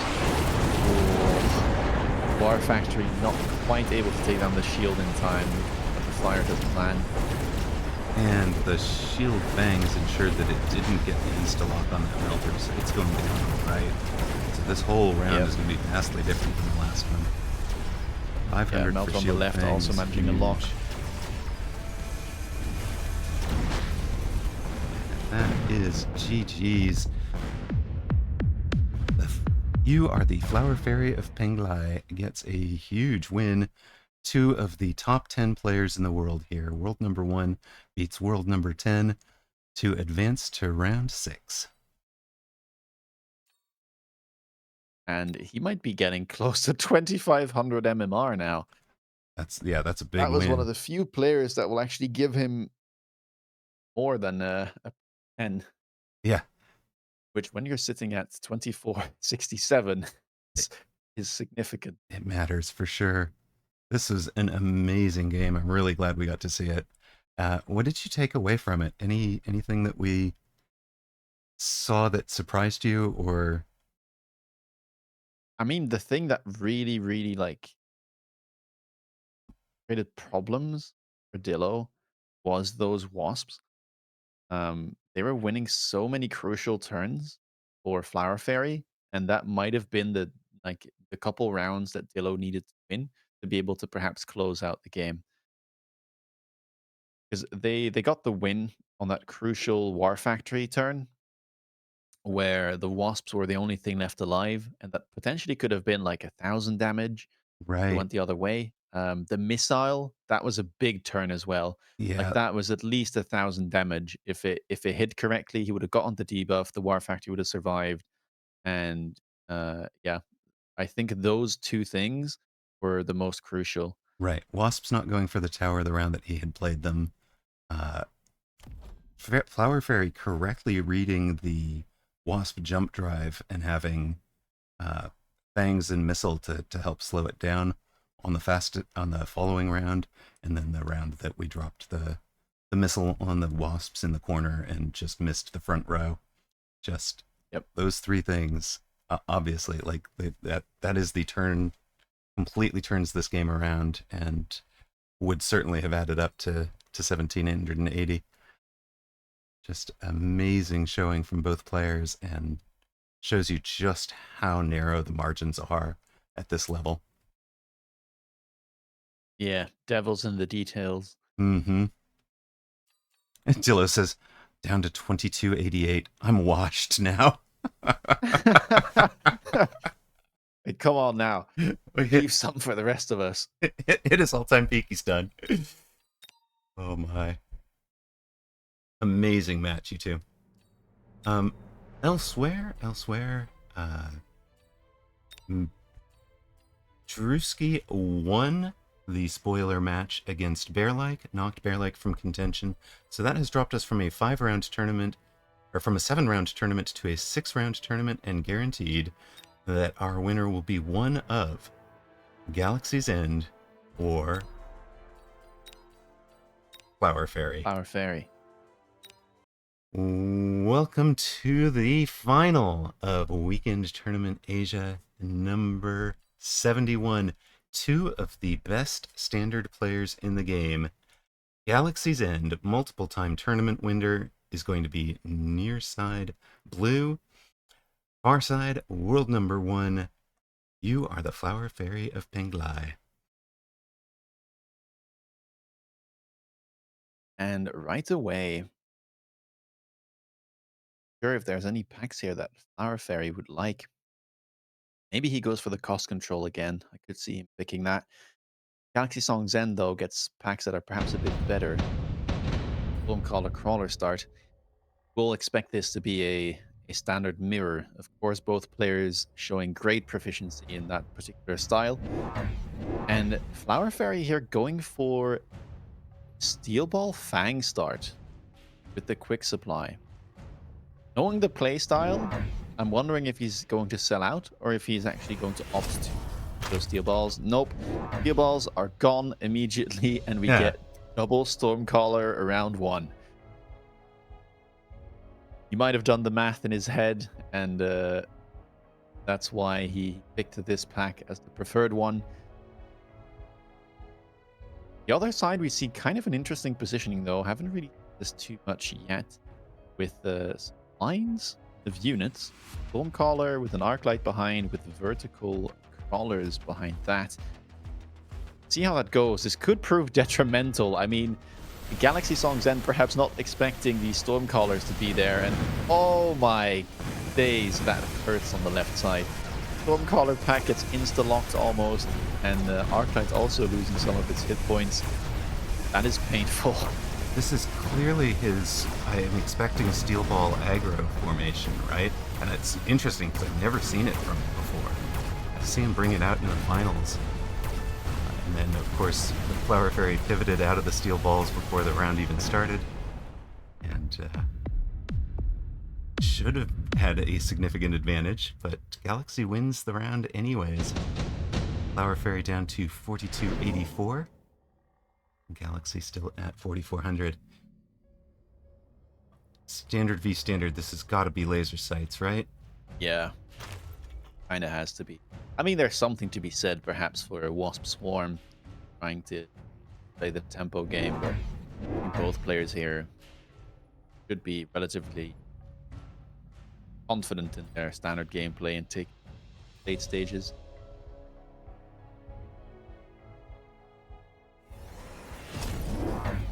Galaxy, of course, well known for taking his time thinking about these things, is probably already made his decision and is just, thinking through what he's going to do.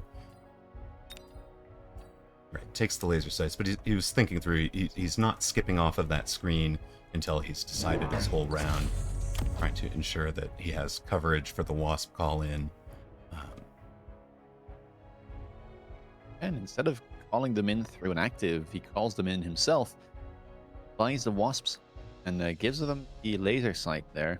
Quite likely that those will get sold at some point, but just trying to regain some tempo after, well, horrifying first round and finding out that his positioning really is that amazing again. Flower Fairies goes for a crawler all the way up front. I like this. Could be able to distract the Stormcallers from hitting his own Stormcallers. Flower Fairy did add third pack. And note that clicking on Flower Fairy's storms indicated that they would lock onto Galaxy's storms, but Galaxy knew the positioning and timings well enough to know that that was for sure not the case.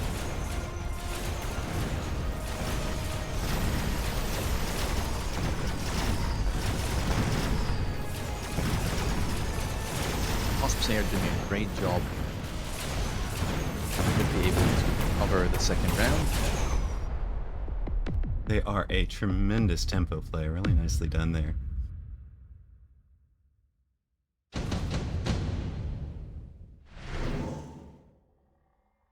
We get the unit reinforcement drop. Saber, Fire Badger, Farseer, Melter, all available. Big decision time.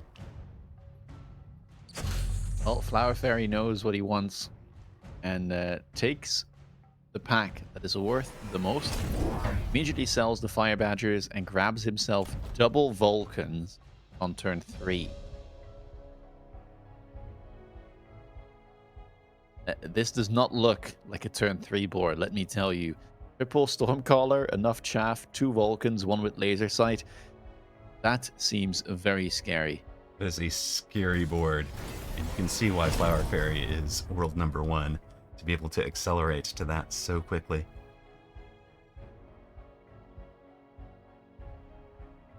And we see the Farseer picked up on Galaxy Song's end side. This does deal really good damage, especially at level 2, and 2 Stormcallers added will only help against this big turn from Flower Fairy. I wouldn't be too surprised if he manages to take it home on round number 3. Cat Same Use says Flower Fairy has been working hard to get Vulcan out round 3 all tournament long. And ball quick pack and selling both balls for that is a bit nuts.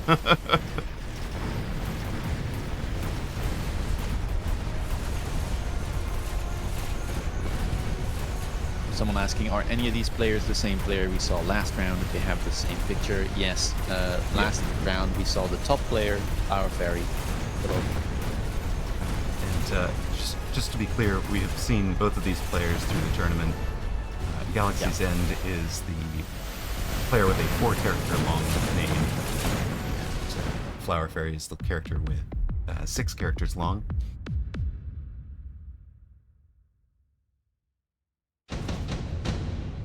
Alternately, you could think of it as Galaxy's the one who finished 3rd in last week's tournament at this point, and therefore has the badge next to their name.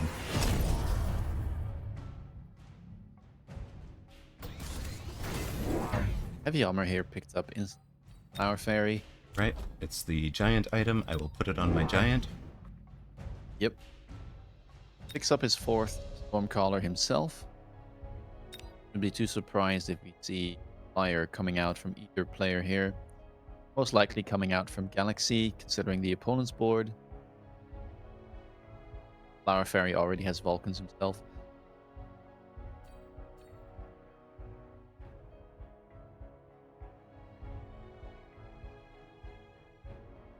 And we'll have to see how... I mean, Flower Fairy not really too concerned here with the Wasp, but I don't think he can deal with it in their current state.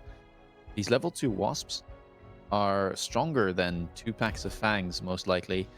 And with the laser sight, it only gets amplified. Wow, opts to sell out of it. So this is something that I found myself sometimes doing as well, where I'm like, oh, surely my opponent will be countering the problem I was causing. Then you sell out of it too early, and then you look at the opponent's board and they didn't really counter it. Could have been worth keeping it, but instead wants to make a pivot here towards the air units, is an aerial specialist after all, and goes for boats. This is something that we've seen a bunch from them, those that know the playstyle. And Woot won, not from deep like this, but Woot won turned recently with heavily boat inspired play as well. Yeah. If you're looking at aggro boats, then Woot and Conclusion. Yeah. But Zemp has been notorious for playing standard boats. Standard boat, okay. Obviously, there's just nothing on the board here that's going to deal with this at all. This is, if you had your marksman line out already, this wouldn't be as much of an issue, but because of selling, because of getting so much chaff out, there's just so many deploys to go around. And great tempo choice from Galaxy's End, drops Flower Fairy down to 2362. World number 1 in trouble. Oh my days.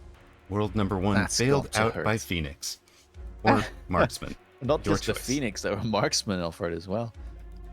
I'm a little surprised that he goes for Phoenix here. I think Marksman would have been much nicer. Does run best partner on Vulcans, so level 4 Marksman could have been good start towards that board.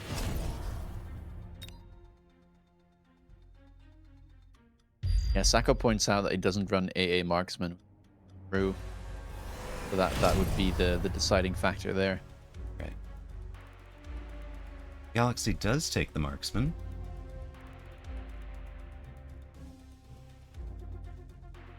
Yeah, this drop definitely favoring Flower Fairy by a lot. Not really anything in that pack that necessarily would help Galaxy all that much. And Galaxy knows it. Sells out of one of the Overlords already, the laser sight one.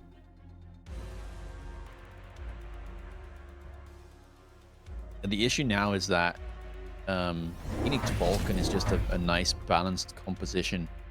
And so it'll be hard to punish. Goes for Farseer.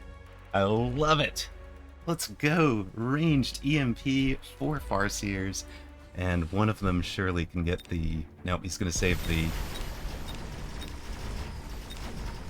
Saves his range, his laser sights for a giant.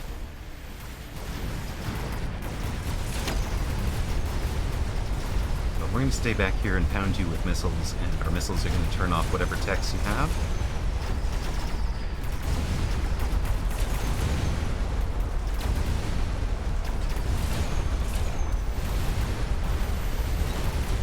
And I think here it would be pretty nice if Galaxy went for some fire collars. There was a time when it was... The name was The Galaxy Ends in Fire. They've subtly changed their name. This is the... You get extended range Vulcan, right, for both players, and now it's just a Vulcans with range, Vulcans with range, Vulcans with the same items, mirroring each other, but Flower Fairies have been on the board for so long they are level 2, and Galaxy does not elite recruit, they're going to be level 1. On the other hand, if you can connect with them with the Farseers, you'll turn the techs off, so assuming we have some chaff clear out front.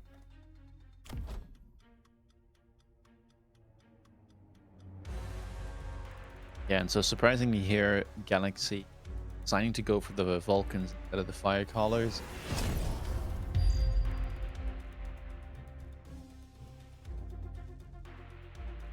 I think the one thing that he still lacks is some single target DPS. Those Vulcans are really tanky. So it'll all come down to those high-level marksman storms to be able to take Vulcans down. Well, did great at giving him some instant locks here. The marksmen have less range than the Vulcans do, so they're walking out in front of the Vulcans. And got themselves one of them got themselves shot. The other one is down. So, you might have wanted some range for those. And the Farseers don't outrange the storms, so they're down.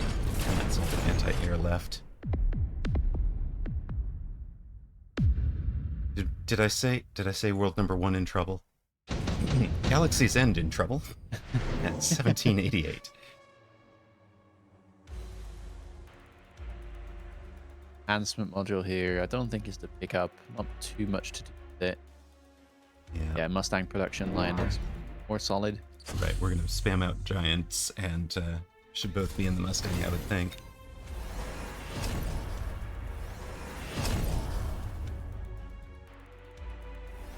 Flower Ferry planning to opt in for EMP on the storms. And Elite Recruit range AA on the Marksman. So we're going to try and take out the Phoenix when we get the chances. And we'll have the range to keep them behind our Vulcans now. This is a range war, so even though he doesn't feel like he's into lone time, rapid resupply time, Galaxy's End is taking enhanced range off of tower. So is Flower Fairy. They're both very cognizant of the fact that this is a range war.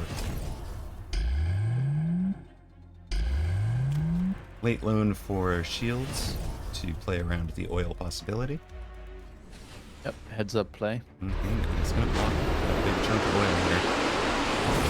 For players at the mid-level, I would say one way to think of that is, or one way I think of it, maybe, I don't know if it's a good way, is if I have just reminded my opponent that oil exists, I can almost guarantee that they're going to try to drop oil on me the next round. Yeah. Worth throwing down your anti-oil play on the round following the one you oiled your opponent successfully. Also, interestingly, like have people take a look at the board for Galaxy. He has very little chaff. Only like 3 or 4 packs. And that is, we've spent 3 deploys on tempo air units early and sold out of them. Yep. And Galaxy would normally have built a much better chaff board. Like, Galaxy's almost well known for having a really good chaff board. So I think you're seeing tried to play something a little bit different to get an advantage over somebody that they knew is a strong player. I'm sure these two have come across each other in ladder a bunch. Sacco says 1 Vulcan per crawler. Even more. There's 5 Vulcans on the other side and only 4 crawlers on the side of Galaxy. There's no such thing as overkill, Sacco. Pick up Scorch, so now they'll be able to deal with all the other units on the board as well. Now they'll be able to deal with the crawlers more efficiently.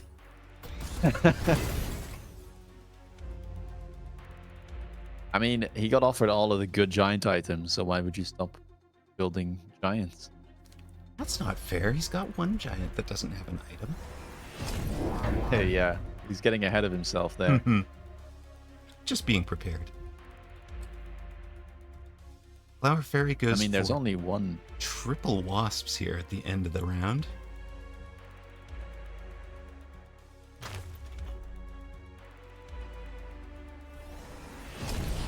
And ended the round, I think, with 300 to spend. Actually ran out of time. No, actually got it in as attack enhancement too, right at the buzzer. Just on the very last second, took the 300 on attack enhancement too. Trying to deal a little bit more damage. 24% more damage. And the Wasps here, because they have jump drive tech early on in the game, getting a bit ahead of everything else and dying to instant bangs. Interesting comment from 100 Ulicte said that there's a lack of a medium speed chaff unit, which is true. The chaff unit speeds are very low and very high. Well, congratulations to our tournament winner. Very, very clean win from Flower Fairy. World #1 in MMR. Takes the first of 2 weekend tournament victories required to qualify for the Mechabellum Launch Clash tournament. I was interested to see if the fact that there was a qualifying, and a potential cash prize on offer for, as a route through these weekend tournaments was going to change the turnout, right? And it definitely did. You could sense the strength of this field all the way from the very first round.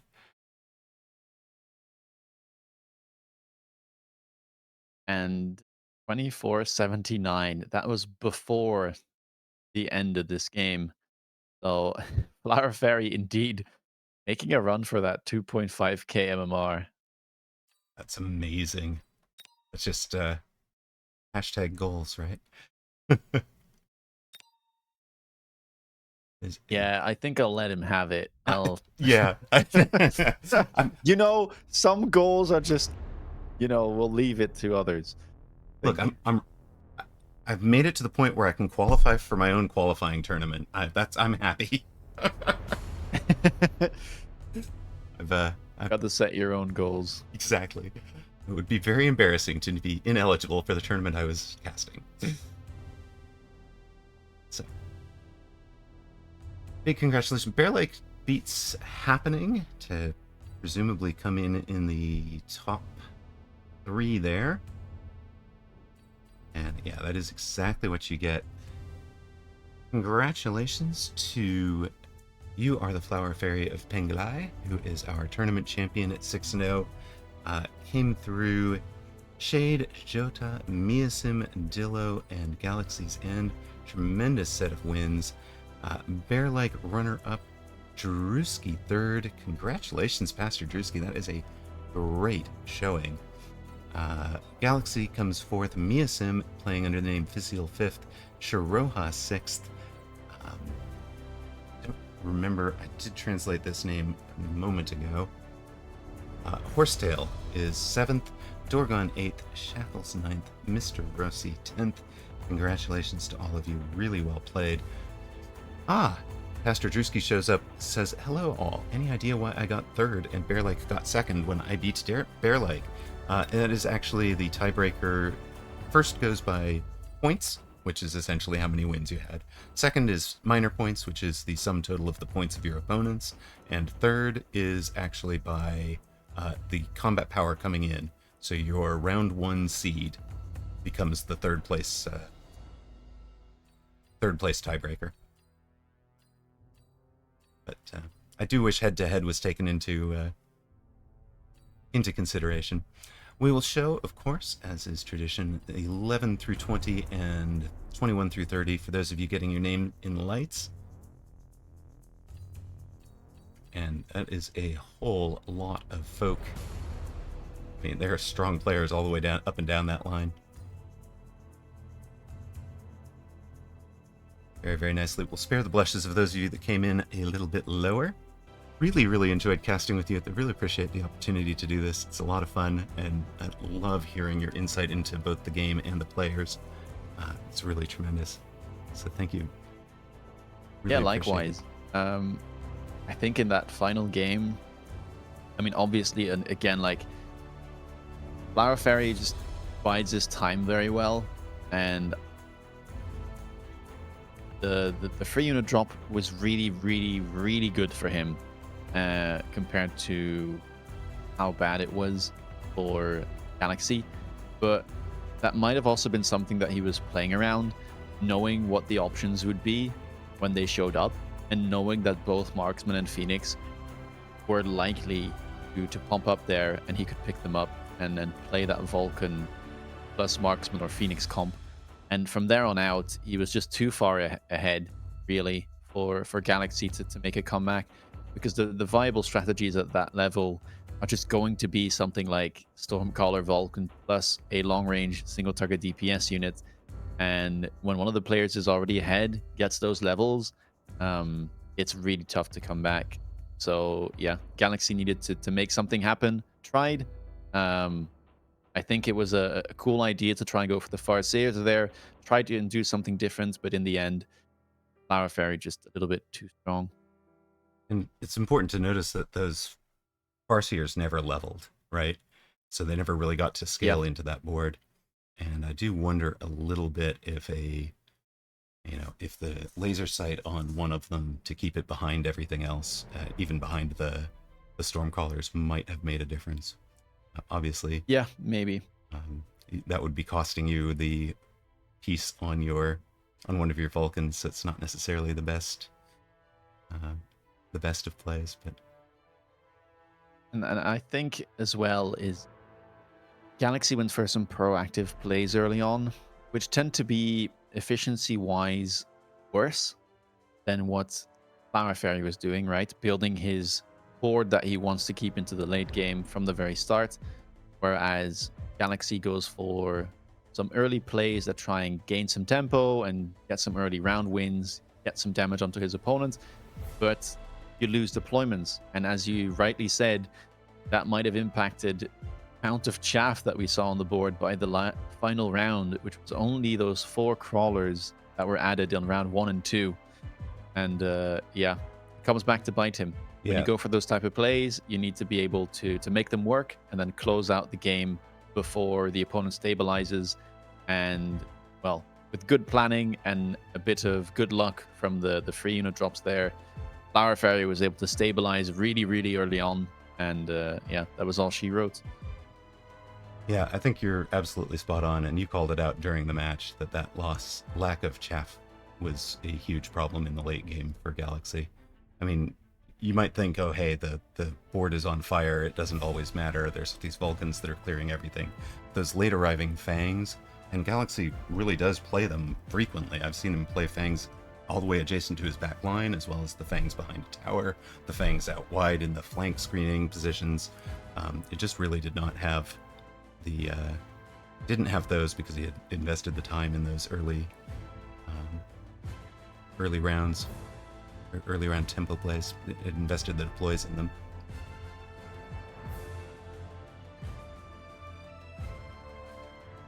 Well, I'm going to say... Yeah, for sure. I'm going to say a thank you for watching to all of my viewers, and tune back in. I'm going to raid right on over to you, Rooster. Take good care of him for me. Oh, cheers. Have a good break. See you later.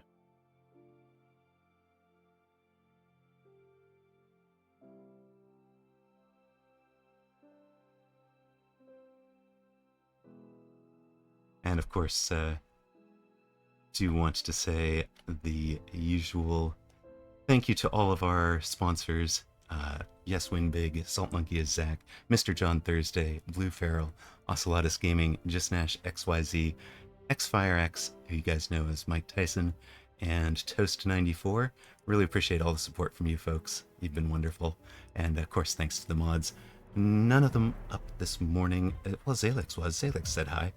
But Zalix was here. Everybody else was asleep. Doesn't make sense. Some of these guys are European. But thank you to Zach, Zalix, Cody, Alpha Titan, Wolf Factory, Decaf, Ocelotus Gaming, and Ghosters Supreme. There you go. Really appreciate you guys. Thanks for watching.